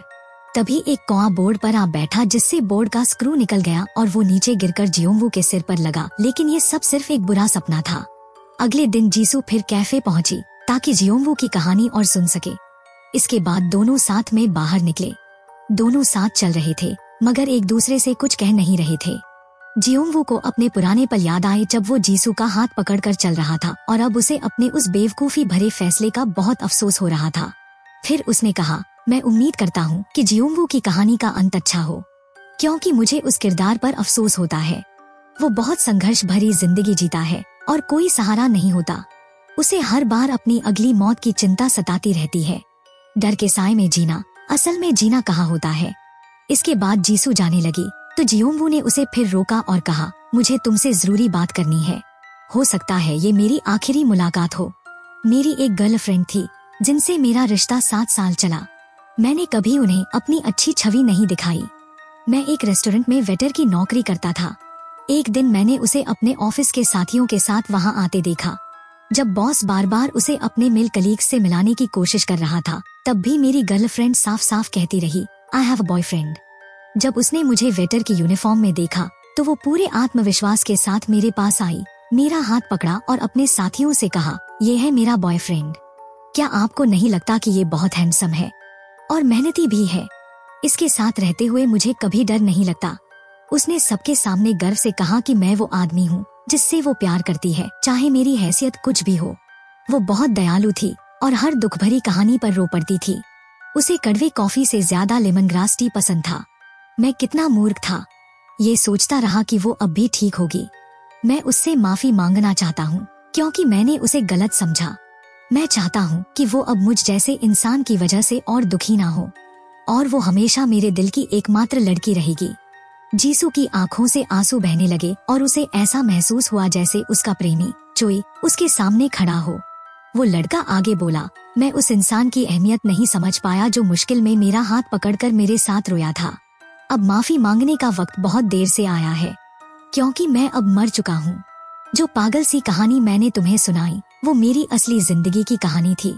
मैं अब तक 7 बार मर चुका हूँ और अब किसी और की बॉडी में जिंदा हूँ। मेरी पहली मौत थी चोई, मैं ही चोई हूँ। जीसू अभी सदमे में ही थी कि अचानक एक तेज गाड़ी आई और दोनों को जोर से टक्कर मार दी। गाड़ी से एक आदमी बहुत शांत भाव से उतरा। चोई ने उसे पहचान लिया। वो था ताए कांग ग्रुप का डायरेक्टर बक ताएवू, वही जिसने नो पैराशूट लैंडिंग चैलेंज का स्पॉन्सर किया था और जिसने चोताई को पैसे देकर अपने गुरु की मौत की जिम्मेदारी लेने को कहा था। उसी ने ली जूहुन के बॉस को पैसे दिए थे ताकि ताए कांग कंपनी के यंगेस्ट बेटे की प्लेन क्रैश को एक एक्सीडेंट दिखाया जा सके। अब एक वकील वहां आया और जीसू की हालत देख घबरा गया। डायरेक्टर ने जीसू की तरफ देखा और कहा, एकदम किसी कठपुतली जैसी लगती है। फिर उसने जियोंगवू के मुंह को हाथ से दबा दिया ताकि सारे सबूत मिटा सके। फिर पुलिस वहां पहुंच गई और दोनों लाशों को उठा ले गई। नरक में मौजूद घड़ी अब 5 पर पहुंच चुकी थी। चोई होश में आया और गुस्से से भर उठा क्योंकि उसकी वजह से जीसू की जान चली गई। अब उसने फैसला कर लिया था कि वो उस डायरेक्टर को जरूर मारेगा। उसने देखा कि मौत की देवी जीसू की लिखी हुई किताब पढ़ रही थी, तो वो तेजी से उसकी तरफ बढ़ा और मौत की देवी के सिर पर बंदूक रखकर ट्रिगर दबा दिया ताकि वो भी वही दर्द महसूस कर सके जो उसने सहा था। फिर उसे डायरेक्टर पार्क टेवू का चेहरा याद आता है और वो खुद को खत्म करके उससे बदला लेने का सोचता है, लेकिन बंदूक में गोली ही नहीं होती। इसके बाद मौत की देवी फिर से प्रकट होती है। उसकी चोट अपने आप भर चुकी होती है। जीसू उससे पूछता है, क्या पार्क टेवू से जुड़ी सारी मौतों की योजना तुमने ही बनाई थी? मैंने तुम्हें जीसू की किताब पढ़ते देखा था। तुमने मेरे जीसू को क्यों मारा? चाहे तुम कोई भी देवी क्यों न हो, तुम्हें ऐसा करने का हक नहीं है। मौत की देवी जवाब देती है, मैं कोई देवी नहीं हूँ। मैंने ये रूप सिर्फ इंसानों से बात करने के लिए अपनाया है। फिर वो अपना असली चेहरा दिखाती है।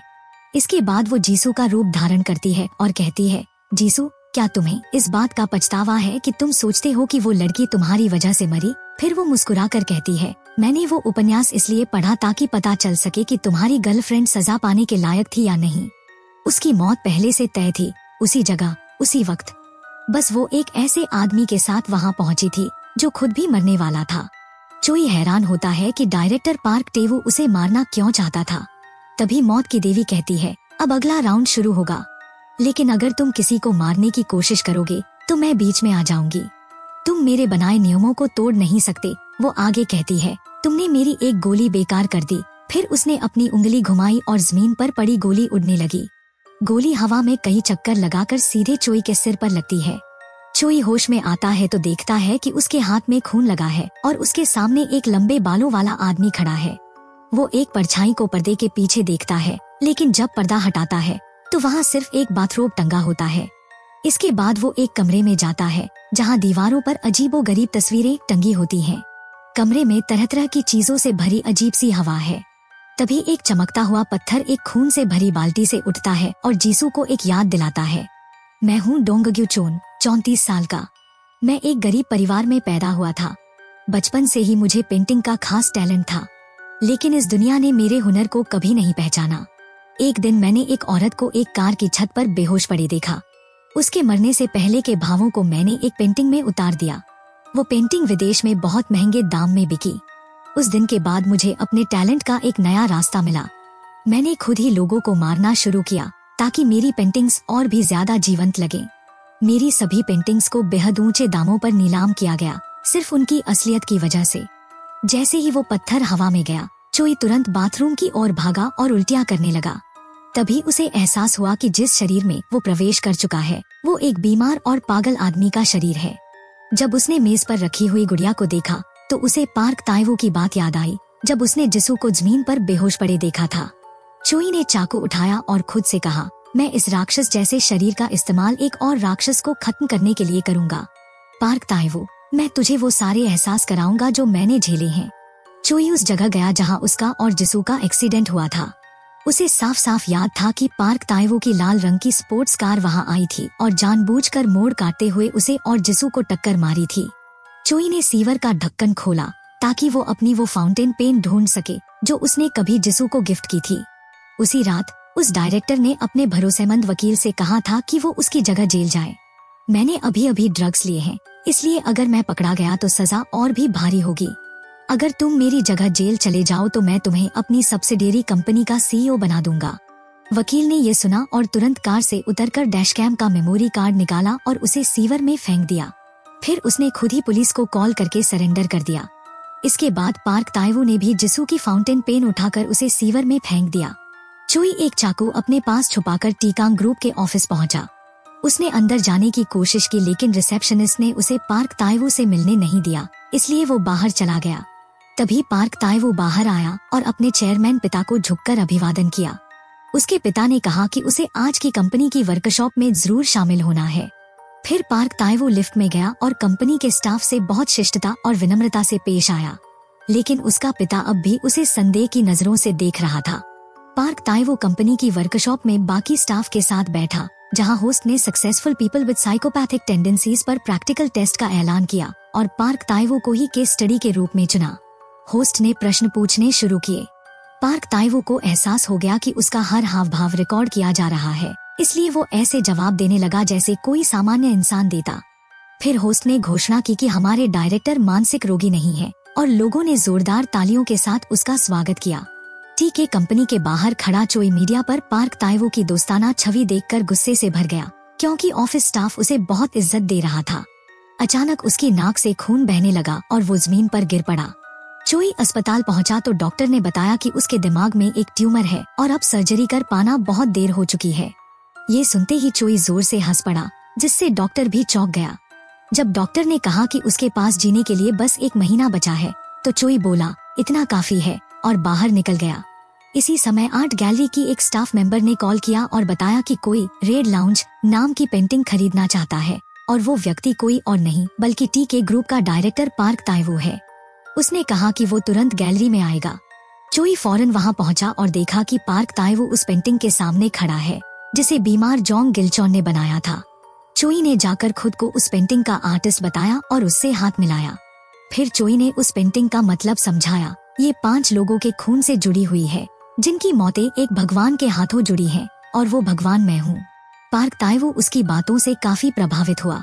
चोई ने कहा, हम दोनों एक जैसे हैं, दोनों खुद को भगवान मानते हैं, दोनों पागल हैं, क्योंकि मैं भी लोगों को मारता हूँ, ठीक तुम्हारी तरह।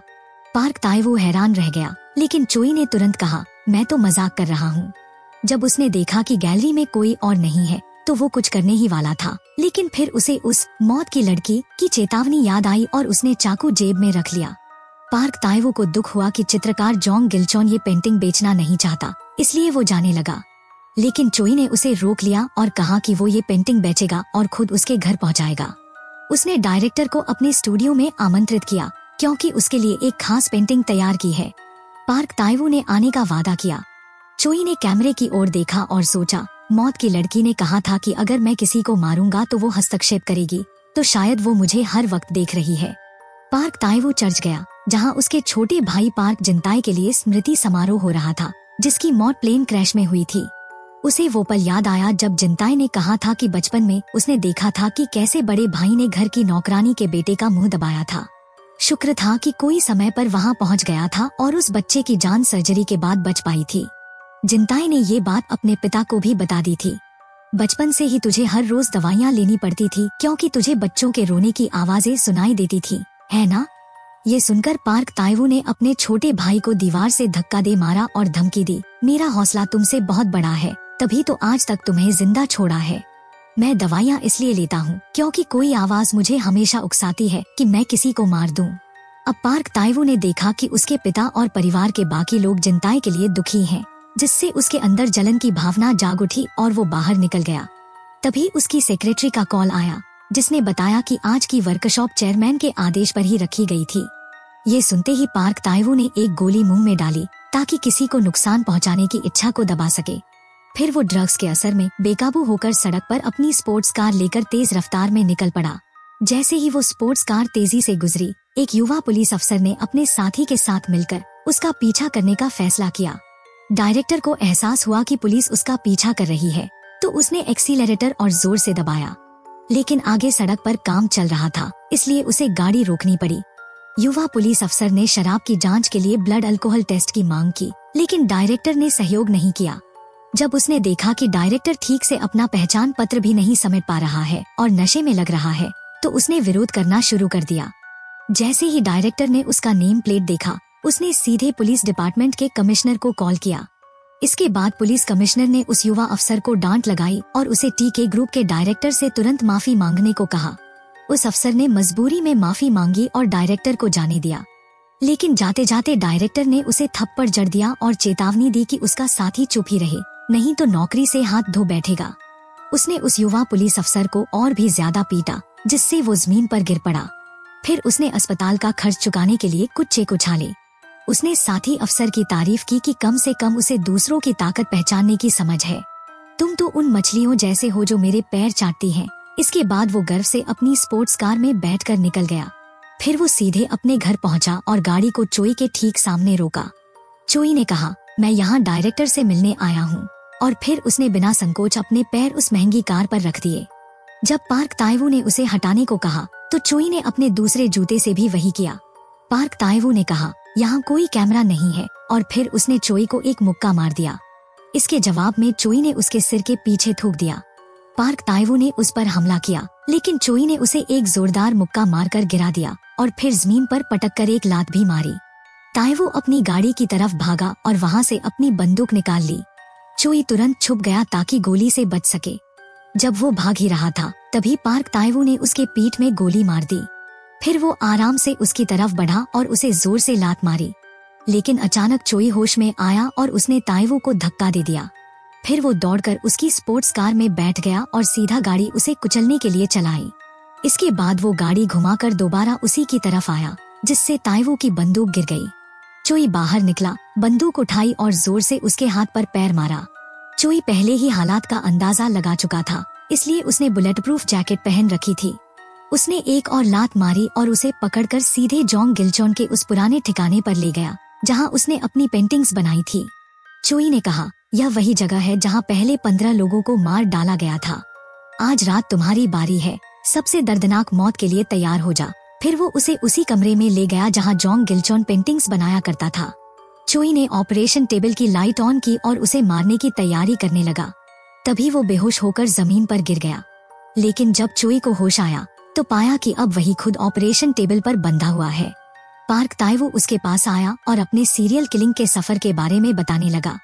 मैंने 15 लोगों को मारकर जोंग गिलचोन की बराबरी करने की कोशिश की। पहली बार मैंने एक आदमी को गाड़ी से टक्कर मारी थी, वो अचानक सड़क पर आ गया था। तभी एक युवक ने एम्बुलेंस को फोन किया, लेकिन वो घायल आदमी मुझे ऐसे देख रहा था जैसे मैं कोई भगवान हूँ। वो पल आज भी मैं नहीं भूल पाया। चाहे मैंने उसके बाद जितने भी लोगों को मारा, वो फीलिंग फिर नहीं आई। लेकिन जब मैं तेरी कहानी सुन रहा था, मुझे वो पुराना एहसास फिर से आ गया। गाड़ी में बैठा मैं कांप रहा था और बहुत उत्तेजित महसूस कर रहा था। आखिर में जो जिंदा बचता है वही जीतता है, ये कहकर उसने इलेक्ट्रिक आरी चालू कर दी, लेकिन चोई ने उसके चेहरे पर थूक दिया। इसके बाद ताइवू ने उसे काटना शुरू किया और वो वापस उस अंधेरे नर्क जैसे कमरे में पहुंच गया। अभी चोई की 4 और जिंदगियां बाकी थी। वो फिर से होश में आया और चेक किया कि उसका शरीर अभी भी सलामत है या नहीं। मौत की लड़की ने कहा, ये सबसे दर्दनाक अनुभव था जो तुमने सहा है। शुक्र है तुमने उसे नहीं मारा, वरना मैं तुम्हें नर्क में फेंक देती। चोई ने एक जोरदार ठहाका लगाया, पूरी संतुष्टि के साथ। उसने समझ लिया कि चोई ने जानबूझकर खुद को मरवाया ताकि ताइवू की सारी क्रूरता कैमरे में कैद हो जाए। अब चोई ने अगला पुनर्जन्म मांग लिया। मेरी माँ कहती थी, पाप चाहे जितना भी बड़ा हो, एक दिन लौट कर आता ही है, लेकिन अमीरों के पाप कभी लौट कर नहीं आते। इसलिए मैं पार्क ताइवू को सजा दूंगा। मैं वो सब करूंगा जो भगवान भी करने से मना करते हैं। इस खेल में मैं तुम्हें हराऊंगा। फिर मौत की लड़की ने उसे अगली जिंदगी में भेज दिया। चोई की आंखें खुली तो उसने खुद को एक अपराधी का पीछा करते पाया। उस आदमी ने उसे पुलिस वाला कहकर पुकारा। क्या मैं अब पुलिस बन चुका हूँ? जैसे ही अपराधी ने चाकू निकाला, चोई पीछे हट गया क्योंकि वो अभी तैयार नहीं था। तभी युवा पुलिस अफसर चिहुन वहाँ आया और उसने अपराधी को बेअसर कर दिया। फिर वो चोई से नाराज होकर बोला, तुम पीछा करते हुए क्यों भाग गए? मुझे नहीं चाहिए कि तुम अपनी जान खतरे में डालो, लेकिन दूसरों को शर्मिंदा मत करो। इसके बाद चमकते हुए पत्थर ने चोई को एक और याद दिलाई, मेरा नाम अंजी हांग है, मैं 42 साल का हूँ। मेरे पिता एक पुलिस अफसर थे जो ड्यूटी पर अपराधियों का पीछा करते हुए शहीद हो गए। मैं अपने पिता जैसा एक महान पुलिस बनना चाहता था। जिस दिन मैंने अपनी माँ को बताया कि मैं पुलिस अकादमी में पास हो गया हूँ, उसी पल माँ डर के मारे बेहोश हो गयी। उन्हें डर था कि मेरा अंजाम भी मेरे पापा जैसा ही होगा। इसलिए मैंने माँ से वादा किया था कि चाहे कुछ भी हो जाए, मैं सबसे पहले अपनी सुरक्षा का ध्यान रखूंगा। इसी वजह से मैं अपने सहकर्मियों की नजरों में एक नाकाम पुलिस वाला बन गया। हर बार जब कोई खतरा सामने आता तो मैं वहाँ से भाग जाता। फिर माँ की मौत हो गई और मैं अब भी अपने साथियों की नजरों में एक डरपोक इंसान बना रहा। मैंने अपनी आंखों के सामने अपने छोटे भाई जैसे चिहुन को डायरेक्टर पार्क तेवू से पिटते देखा, लेकिन कुछ नहीं किया, और इस वजह से वो भी मुझे तुच्छ समझने लगा। अब चोई को ये अंकल बहुत ही बेचारे लग रहे थे। तभी समझ आया कि उनके जूनियर्स क्यों उन्हें इतना डांटते रहते हैं। तभी चोई ने देखा कि दो युवक सड़क पर एक दूसरे का पीछा कर रहे हैं। वो पहचान गया कि मारपीट करने वाला शख्स वही जेल वाला साथी सिन्वू था, जिसने उसे मार डालने की कोशिश की थी, सिर्फ 10 लाख की इनामी राशि पाने के लिए। चोई उसके पास गया और बोला, मैं ही हूँ चोतेसांग, वही इंसान जिसका तू पहले गुलाम था। सिन्वू बोला, अरे वो तो मैंने मार डाला था। अब आसपास कई लोग अपने मोबाइल से उसका इकबाल जुर्म रिकॉर्ड कर रहे थे। तब वो चाकू निकाल कर सबको डराने लगा। चोई ने पूछा, क्या तू फिर किसी को मारने वाला है ताकि पार्क तेवू से और 1 करोड़ कमा सके? इसके बाद चोई ने तेजी से उस पर हमला किया और उसे जमीन पर गिरा दिया। थोड़ी देर बाद पुलिस गश्ती दल भी आ पहुंचा और उसे गिरफ्तार कर लिया। वहां मौजूद सबने तालियां बजाईं, क्योंकि पुलिस अफसर आन जिहोंग ने बहुत ही बहादुरी दिखाई थी। इस घटना का वीडियो सोशल मीडिया पर वायरल हो गया और लोगों का ध्यान आकर्षित करने लगा। जब जिहोंग के सहकर्मियों ने ये वीडियो देखा तो वो हैरान रह गए। टीम लीडर ने भी वो वीडियो देखा और विश्वास नहीं कर पा रहा था कि ये उसका ही जूनियर पुलिस अफसर आन जिहोंग है। वीडियो न्यूज चैनल के टॉप ब्रेकिंग न्यूज में चला गया। टीम लीडर ने आदेश दिया कि पता करो कि हाल ही में क्या उसने कोई बीमा पॉलिसी वगैरह खरीदी है, जो वो इतनी जान की बाजी लगाने लगा। उधर पार्क तेवू इस वीडियो को देखकर बहुत मजा ले रहा था। उसे याद आ गया कि उसने कलाकार जॉन गिलचॉन को कैसे मारा था। फिर वो अपनी प्राइवेट सेक्रेटरी को डिनर के लिए चलने को कहता है। वो बोला, मैंने एक बहुत ही बढ़िया जगह खोजी है, और अमीर बॉस की बात मानकर सेक्रेटरी भी तैयार हो गई। उधर चोई ने पुलिस वाले चिहुन को साथ लेकर एक सीरियल किलर के घर जाने का फैसला किया, और वो घर था उस कलाकार जॉन गिलचॉन का। दोनों उस घर में गए जहाँ वो अपराध करता था। चोई एक गुप्त दरवाजा खोलता है और वहाँ से जीसू नाम की लड़की का नाम खुदा हुआ पेन निकालता है। फिर वो लैपटॉप खोलता है और अपने साथी को वो वीडियो दिखाता है जिसमें कलाकार अपने शिकारों पर हमला करता है ताकि वो उनसे पेंटिंग बना सके। चिहुन ने कहा कि वह फौरन फॉरेंसिक टीम को बुलाएगा। चोई ने फिर एक यूएसबी ड्राइव कंप्यूटर में लगाई और सारे वीडियो जिनमें उसका खुद पर हमला होता दिखाया गया था कॉपी कर लिए और कंप्यूटर से फाइलें डिलीट कर दी। ये देखकर चिहुन को शक हुआ। जब पुलिस जांच करने आई तो चोई ने बताया कि जॉन गिलचॉन अपने शिकारों के खून से पेंटिंग बनाता था। टीम लीडर ने लाइट बंद करने का आदेश दिया और तभी वो डरावनी पेंटिंग्स रोशनी में चमकने लगी। टीम लीडर अब जिहोंग के नए अंदाज को देखकर बहुत चौंका। वो उसके पीछे भागा और बोला, तू आन जिहोंग नहीं है, तुझ पर किसी आत्मा ने कब्जा कर लिया है। तू तो रूप बदलने वाला निकला, वाकई तू कमाल कर गया। अब पार्क तेवू अपनी सेक्रेटरी के साथ इंतजार कर रहा था, लेकिन उसने देखा कि वो जगह तो पुलिस ने घेर रखी है। तभी चोई सामने आया और बोला, मैं हूँ पुलिस अफसर आन जिहोंग। उसे याद आया कि ये वही आदमी है जिसे उसने कभी तेज रफ्तार गाड़ी चलाने पर डांटा था। चोई बोला, हमने इस इलाके को सील कर दिया है क्योंकि यहाँ एक हत्या हुई है। क्या आपने वो कहावत सुनी है कि अपराधी अक्सर वारदात की जगह लौटता है? अगर आप नहीं चाहते कि आप ही पर शक किया जाए तो यहाँ मत आइए। आप एक डायरेक्टर हैं, इसलिए मैं आपको ये सलाह दे रहा हूँ। क्या मैं आपकी बगल में बैठी लड़की का नाम नोट कर सकता हूँ? अगर वो गुम हो जाए तो? इस जमाने में असली और नकली पुलिस में फर्क करना मुश्किल हो गया है ना डायरेक्टर साहब। इसके बाद पार्क तेवू चला गया। उसने अपनी कार रोकी और सेक्रेटरी को बाहर उतरने को कहा। मुझे अब तुम्हारे साथ डिनर का मन नहीं है। सेक्रेटरी भी फुर्ती से निकल गई और अब पार्क तेवू ने जिहोंग का नाम दिमाग में बैठा लिया। अब कई पत्रकार जिहोंग की तस्वीरें खींच रहे थे और अखबारों में छाप रहे थे कि उसी ने गिलचॉन सीरियल किलर की पहचान की। पार्क तेवू ने भी ये खबर देखी और उसे अपने अपराध संगठन के बॉस का कॉल आया। गिलचॉन की लाश का निपटारा कर दिया गया है सर। इस पर पार्क तेवू ने आदेश दिया, अब उस पुलिस वाले आन जिहोंग को भी खत्म कर दो। चोई ने वो यूएसबी एक पत्रकार को दे दी ताकि वो पार्क तेवू के अपराधों को न्यूज में उजागर कर सके। पुलिस प्रमुख ने भी जिहोंग की टीम की खुलकर तारीफ की, जिससे टीम लीडर को भी बहुत गर्व महसूस हुआ। तो टीम लीडर ने जिहोंग के गाल पर एक प्यार भरा किस देकर उसे शाबाशी दी। पुलिस अफसर चिहुन ने चोई से अकेले में मिलने का अनुरोध किया और कहा, मैंने देखा था कि तुमने कुछ वीडियो कॉपी करके डिलीट कर दिए थे। वो क्या वीडियो था? चोई ने बताया कि वो वीडियो गिलचॉन की हत्या का था और हत्यारा कोई और नहीं बल्कि डायरेक्टर पार्क तेवू था। मुझे पता था कि जैसे ही हम थाने जाएंगे वो सबूत नष्ट कर दिया जाएगा, इसलिए मैंने खुद एक्शन लिया ताकि वो डायरेक्टर सजा पाए। इसके बाद चोई ने देखा कि उसकी माँ थाने में दाखिल हो रही है। चिहुन ने बताया कि अब माँ के खिलाफ जांच हो रही है क्योंकि उनके घर में एक पैसे से भरा बैग मिला है। उन्होंने सीसीटीवी चेक किया और देखा कि उस बैग को घर में लाने वाला शख्स अब मर चुका है। उस महिला पर अचानक ही मुसीबत आ पड़ी थी। उसका बेटा भी हाल ही में दुनिया से चला गया था। चोई ने देखा कि उसकी माँ पुलिस को बयान दे रही है और बार बार कह रही है, मुझे कुछ नहीं पता। यह देखकर चोई को खुद पर बहुत गुस्सा आया। वो पहले पहुंच चुका था लेकिन फिर भी कुछ कर नहीं पाया। जब उसकी माँ वहाँ से गुजरी तो चोई अचानक बोल पड़ा, माँ। फिर तुरंत माफी मांग ली कि माफ कीजिए, मुझे आपको आंटी कहना चाहिए था। चोई ने देखा कि उसकी माँ के जूते के फीते खुले हुए थे तो वो झुककर फीते बांधने लगा और कहा, अगली बार ऐसे जूते पहनिए जिनमें फीते न हो ताकि आप सुरक्षित रहें। लेकिन उसकी माँ ने जवाब दिया, ये जूते मेरे बेटे ने मुझे पहली बार गिफ्ट किए थे। ये सुनकर चोई को वो पल याद आ गया जब उसने बड़े प्यार से अपनी माँ को ये जूते दिए थे।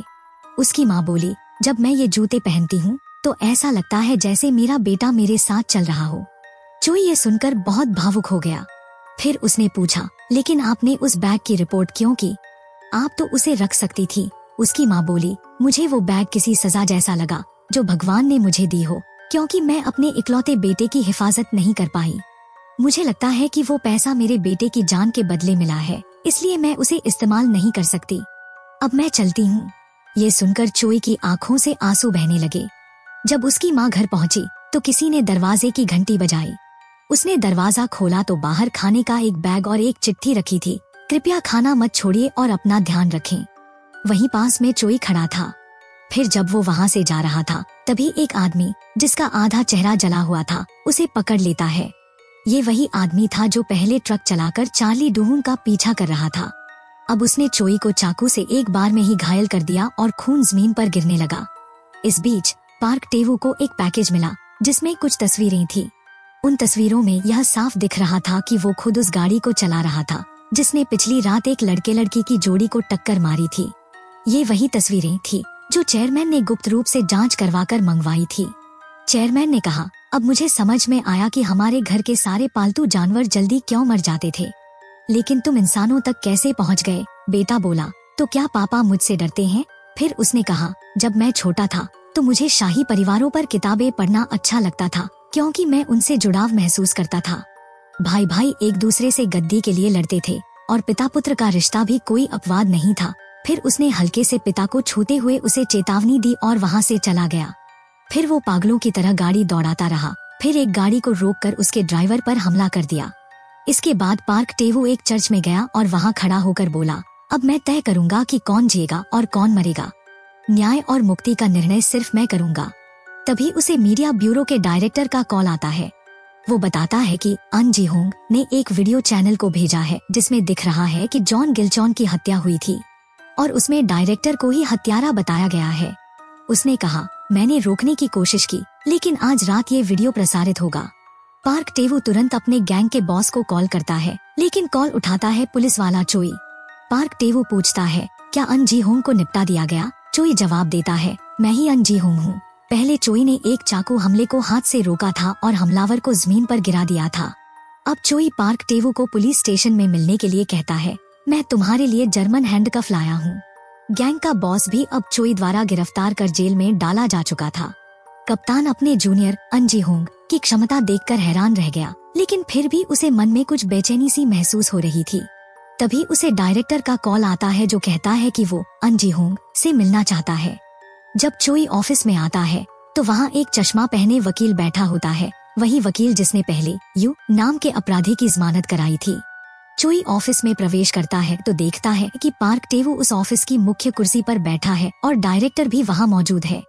फिर डायरेक्टर चुपचाप बाहर चला जाता है ताकि दोनों आराम से बात कर सकें। पार्क टेवू पैसे और ताकत के जरिए चोई को खरीदने की कोशिश करता है। वो कहता है, अगर तुम इस रिपोर्ट पर साइन कर दो तो हर साल तुम्हें और ज्यादा मिलेगा। अगर तुम मेरी सेवा करने को तैयार हो जाओ तो तुम यहाँ के मालिक भी बन सकते हो। चोई एक कलम निकालता है और उस दस्तावेज को फाड़ देता है। फिर कहता है, मुझे न तो पैसे चाहिए और न ही शोहरत।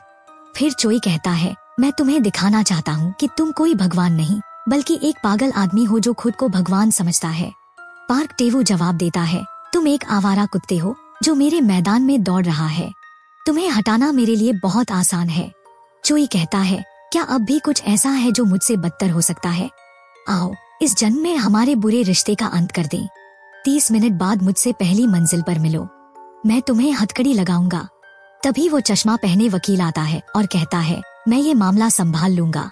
इस बीच क्राइम यूनिट के कप्तान और बाकी सभी मेंबर्स को एक एक कॉल आती है जिसमें कुछ खास जानकारी दी जाती है।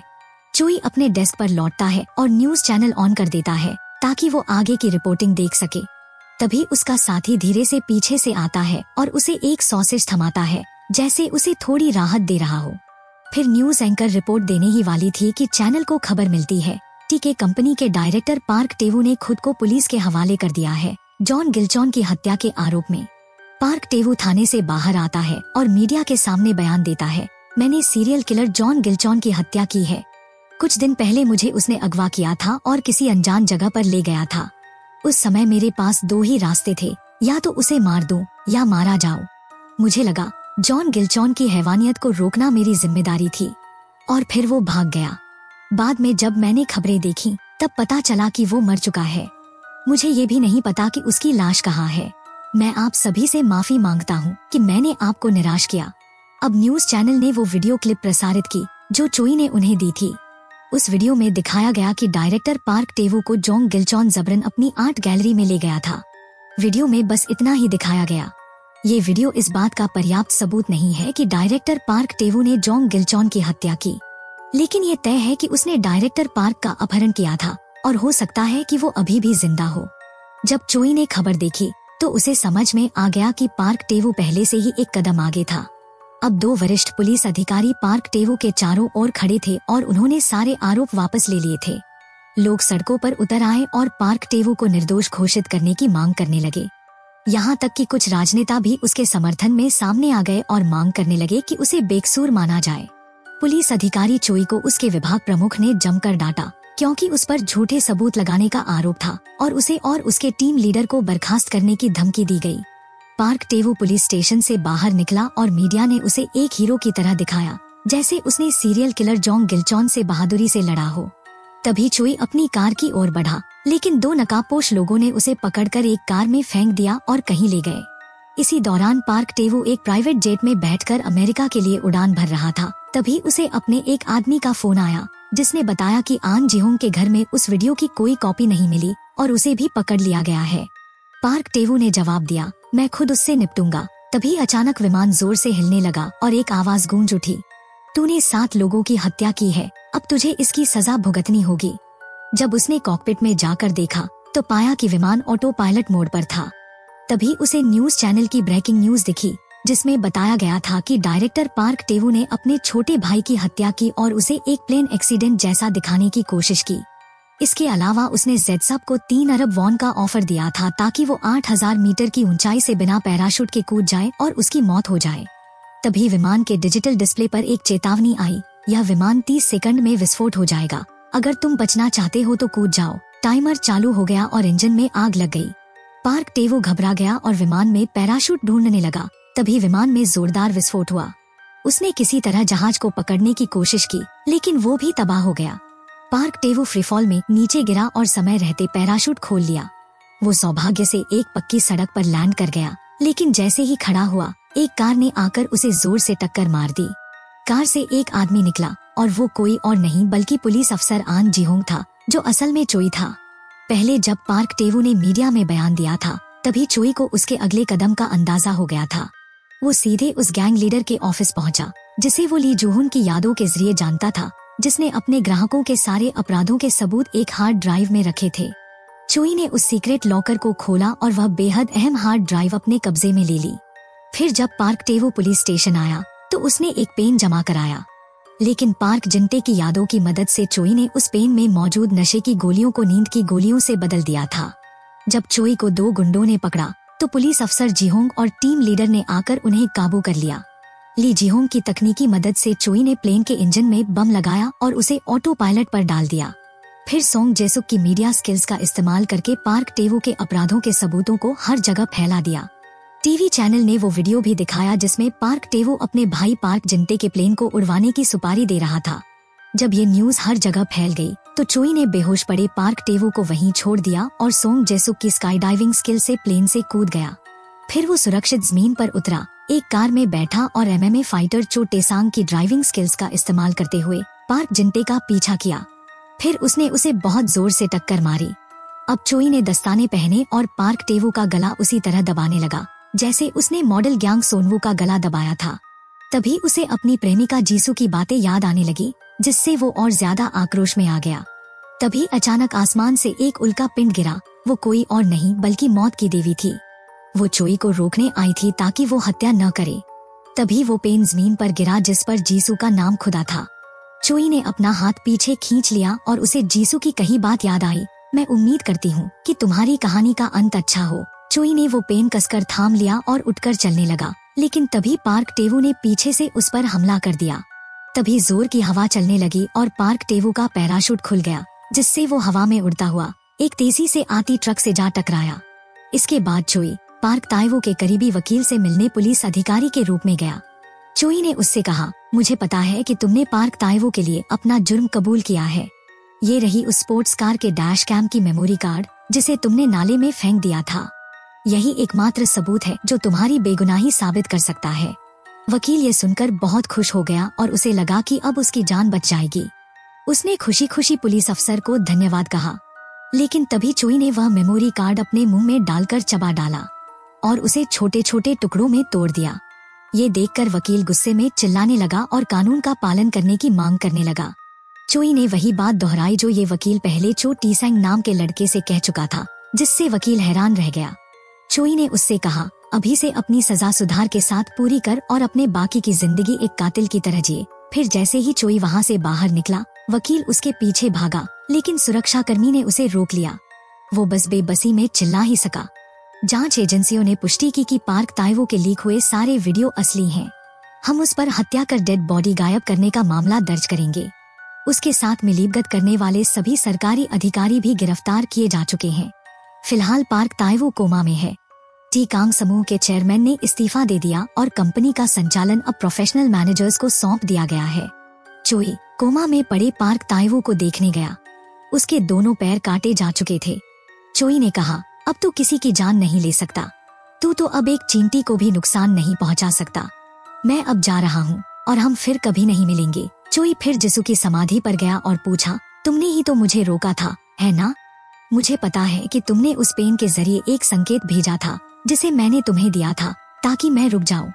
इसके बाद वो जोर जोर से रोने लगा। उसके बाद चोई ने पुलिस अफसर एन जी हैंग के शरीर में रहकर जीना जारी रखा और अपने जूनियर पुलिस अफसर के साथ मिलकर लगातार खतरनाक अपराधियों को पकड़ता रहा। उसे अब ये नहीं पता कि मौत कब उसके पास आएगी, लेकिन ऐसा लगने लगा कि चोई अब अपराधियों को पकड़ने की पुलिस वाली जिंदगी के साथ पूरी तरह घुल मिल चुका है। एक दिन एक गैंग से लड़ते वक्त गैंग का सरगना चोई को जोर से लात मारता है और उसे मारने के लिए हथौड़ा उठाता है। तभी जिहू नाम का जूनियर अफसर वहां पहुंचकर उस अपराधी को काबू में कर लेता है, लेकिन खुद घायल हो जाता है और उसे अस्पताल में भर्ती होना पड़ता है। बाद में उसकी पत्नी और बेटी भी अस्पताल आ जाती हैं। जब चोई ने देखा कि उसकी पत्नी अपने पति के लिए जोर जोर से रो रही है, तो उसने उस छोटी बच्ची से कहा, चलो कैंटीन चलते हैं। जब दोनों अस्पताल की कैंटीन में बैठे थे, बच्ची ने पूछा, क्या जब आप काम से लौटते हैं तो आपको भी दर्द होता है? मेरे पापा जब भी ड्यूटी से आते हैं उन्हें कहीं न कहीं चोट लगती है। यह सुनकर चोई ने वादा किया, मैं कोशिश करूंगा कि अब तुम्हारे पापा को चोट न लगे। बच्ची ने चोई के हाथ पर लगी चोट देखी और उस पर बैंडेड लगा दिया। उसने कहा, अब दोबारा मत घायल होना। फिर चोई उसे वापस अस्पताल के कमरे में ले गया।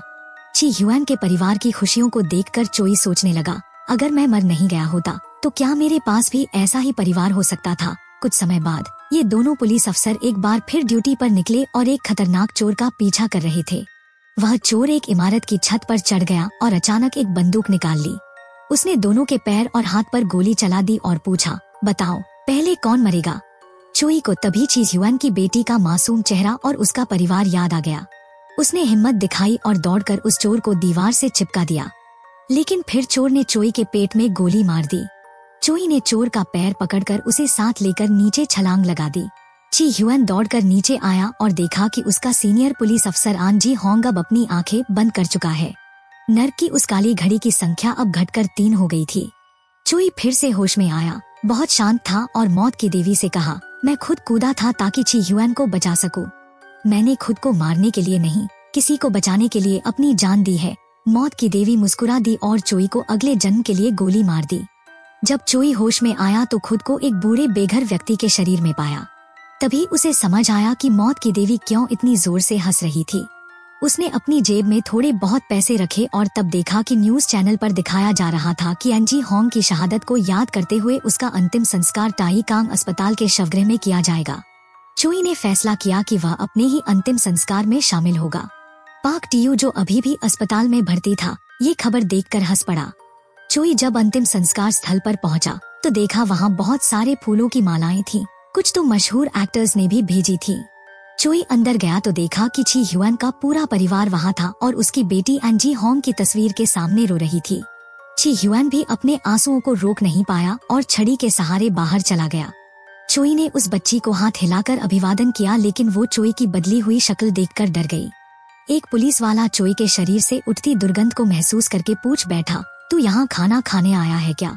फिर उसने उस बूढ़े बेघर को वहाँ से निकालने की कोशिश की। तभी पुलिस कप्तान ने उसे रोका और बड़ी विनम्रता से बात की। फिर वह अंदर गया और चोई के लिए बचा हुआ खाना लाकर दिया ताकि वो खुशी खुशी वहाँ से चला जाए। अपने पुराने सहयोगियों के व्यवहार में इतनी जल्दी बदलाव देखकर चोई को बहुत ठेस पहुंची। तभी कुछ सुरक्षाकर्मी वहाँ आए और चोई को एक तरफ कर दिया ताकि प्रधानमंत्री सुरक्षित रूप से अंतिम दर्शन कर सके और मीडिया उन्हें घेरे रहे। चोई को अब ये एहसास होता है कि एंजी होंग के शरीर में रहते हुए जो भी अच्छे काम उसने किए थे, अब उसका उसकी असली जिंदगी से कोई लेना देना नहीं रह गया है। चोई जब सीढ़ियों से नीचे उतर रहा था तो उसने देखा कि पुलिस अफसर ची हुआन वहाँ बैठकर रो रहा है। वो पछता रहा था कि उसने सीनियर एंजी होंग को पहले कभी ये कह दिया था कि वो खतरा आने पर बस भाग जाती हैं। चोई ने उसके कंधे पर हाथ रखा और कहा, खुद को दोष मत दो। मुझे यकीन है पुलिस अफसर एंजी होंग उस दिन खुद को बहुत खुशकिस्मत मान रही होंगी कि उनकी जगह कोई और गिरा था। अचानक ची हुआन ने चोई की कॉलर पकड़ ली और गुस्से में पूछा, तुम होते कौन हो जो ऐसा कह रहे हो? ये सवाल सुनते ही चोई को उस लड़की की याद आ गई जो खुद को मृत्यु की देवी बताती थी। वो बहुत दुखी और निराश हो गया।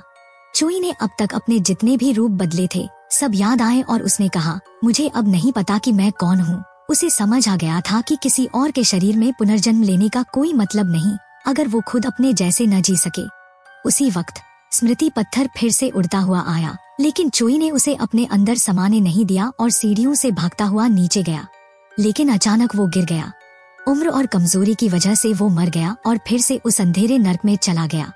वहाँ घड़ी की सुई अब 2 पर पहुँच गई थी। चोई ने उस मृत्यु देवी के इस क्रूर खेल पर गुस्सा जाहिर किया। उसने फिर बंदूक उठाई और चेतावनी दी, तुम्हारे लिए इससे भी बड़ा दर्द आगे इंतजार कर रहा है। चोई बोला, मैं खुद को खत्म कर लूंगा ताकि बाकी 2 जीवन जल्दी पूरे हो जाएं। इसके बाद मृत्यु की देवी ने उसे फिर से विदा कर दिया। अब चोई एक दुखी चेहरे वाले अधेड़ उम्र के आदमी के शरीर में आ गया। वह दौड़ता हुआ एक बड़ी सड़क की ओर भागा। इस बार स्मृति पत्थर उसके शरीर में समा गया और उसे नई यादें दिखाने लगा। इस आदमी के पास एक स्थायी नौकरी और छोटा लेकिन खुशहाल परिवार था। लेकिन जब उसकी बेटी हाई स्कूल में पढ़ रही थी तब उसे उस कंपनी से निकाल दिया गया जहां उसने अपनी सारी जवानी लगा दी थी। इसके बाद उसकी पत्नी, जिसके साथ वो सालों से रह रहा था, ने तलाक का नोटिस दे दिया और कहा, अब तुम हमारे किसी काम के नहीं रहे। इसके बाद वो पूरी तरह टूट गया और जीने की इच्छा खत्म हो गई। फिर चोई ने खुद को सड़क के बीच खड़ा कर दिया और उसे पार्क तेवू नाम का डायरेक्टर टक्कर मारकर फुटपाथ पर फेंक गया। वहीं एक स्टूडेंट जो चोई के पिछले अवतार में मिला था ने तुरंत एम्बुलेंस बुला ली। तभी मृत्यु की देवी वहां आ गई और पार्क तेवू के पीछे खड़ी हो गई। असल में वो जिसे वो आदमी भगवान समझ रहा था और प्रार्थना कर रहा था, वो कोई और नहीं बल्कि वही मृत्यु की देवी थी।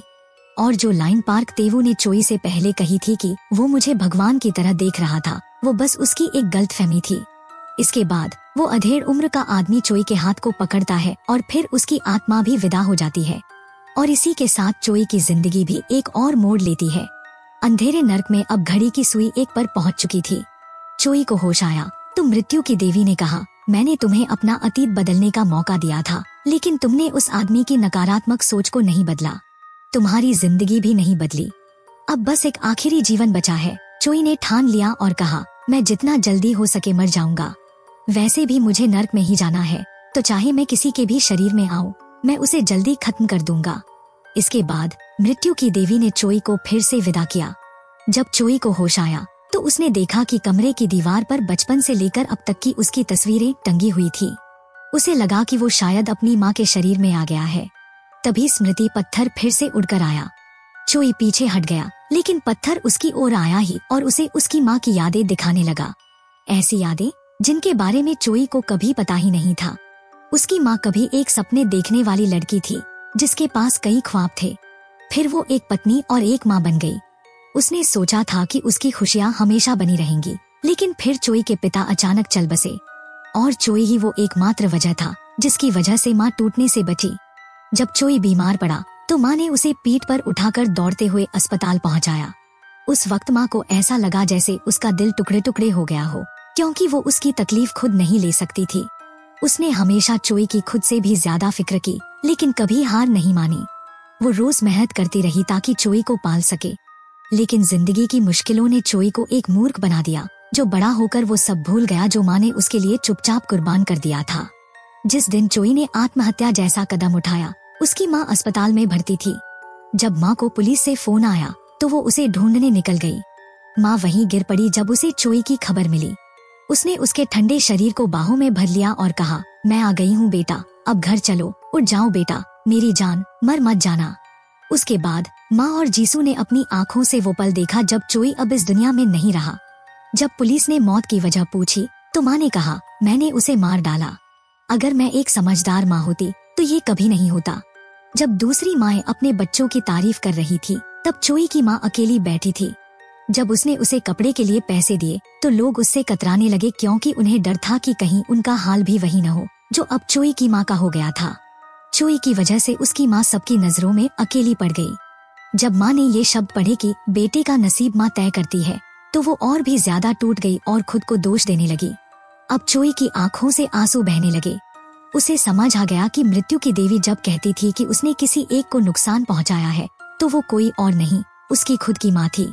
चोई अब तक कई बार दर्दनाक मौत झेल चुका था, लेकिन सबसे बड़ा दर्द जलने या शरीर के चिथड़े उड़ने का नहीं था, बल्कि ये था कि जिसे मैं सबसे ज्यादा प्यार करता था, उसे हमेशा के लिए खुद से दूर होते देखना।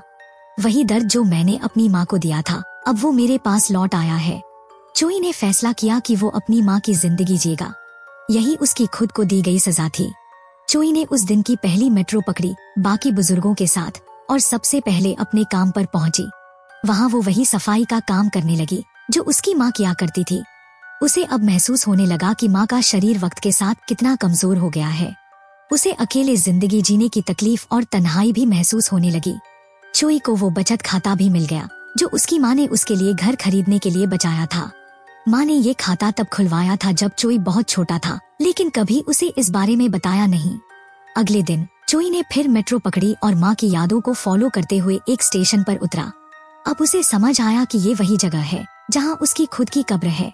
वो अपनी ही समाधि पर गई और फिर उसे एहसास हुआ कि उसकी माँ हर दिन काम के बाद वहाँ आती थी, उसकी याद में जगह साफ करती थी और खुद को कोसती थी कि वो अपने बेटे को बचा नहीं सकी। उसकी माँ ने एक बार कहा था, अगले जन्म में फिर से मेरा बेटा बनना, लेकिन अब माँ अपनी ही बात वापस लेना चाहती थी। अब नहीं, तुम्हें किसी अमीर और अच्छे माँ बाप के घर जन्म लेना चाहिए ताकि अगली जिंदगी में तुम्हें खुशियाँ मिले। अगली बार तुम जरूर पूरी उम्र जीना। चोई वहाँ से भारी मन से निकल रहा था, तभी उसने वो जूते देखे जो उसने अपनी माँ को गिफ्ट किए थे। तभी उसे याद आया कि एक बार माँ ने कहा था कि वो ओबोंग माउंटेन जाना चाहती हैं, क्योंकि वहीं वो और उसके पिता अक्सर जाया करते थे जब वे जवान थे। तब चोई ने माँ से वादा किया था कि एक दिन वो उन्हें वहाँ ले जाएगी, लेकिन अब तक वो वादा पूरा नहीं हुआ था। अगले दिन चोई ने ओबोंग पर्वत चढ़ने का फैसला किया ताकि वो माँ से किया वादा निभा सके। वो चाहती थी कि माँ उस जगह को देखे जहाँ वो और पिता साथ देखा करते थे। काफी देर तक पहाड़ चढ़ने के बाद माँ के शरीर की तकलीफें महसूस हुई, लेकिन चोई ने हार नहीं मानी और आखिरकार चोटी तक पहुँच गया। वहाँ से उसने खूबसूरत नजारा देखा और खुद को माँ के साथ उस दृश्य को देखते हुए कल्पना की। उसने माँ से किया वादा पूरा कर दिया था। चोई वहाँ सूर्यास्त तक खड़ा रहा और जब वापस नीचे उतरने लगा तब तक अंधेरा हो चुका था। चलते चलते उसका पैर फिसला और वो कई बार लुढ़कते हुए नीचे ढलान पर जा गिरा। उसे अब अपने शरीर में कोई हरकत महसूस नहीं हो रही थी।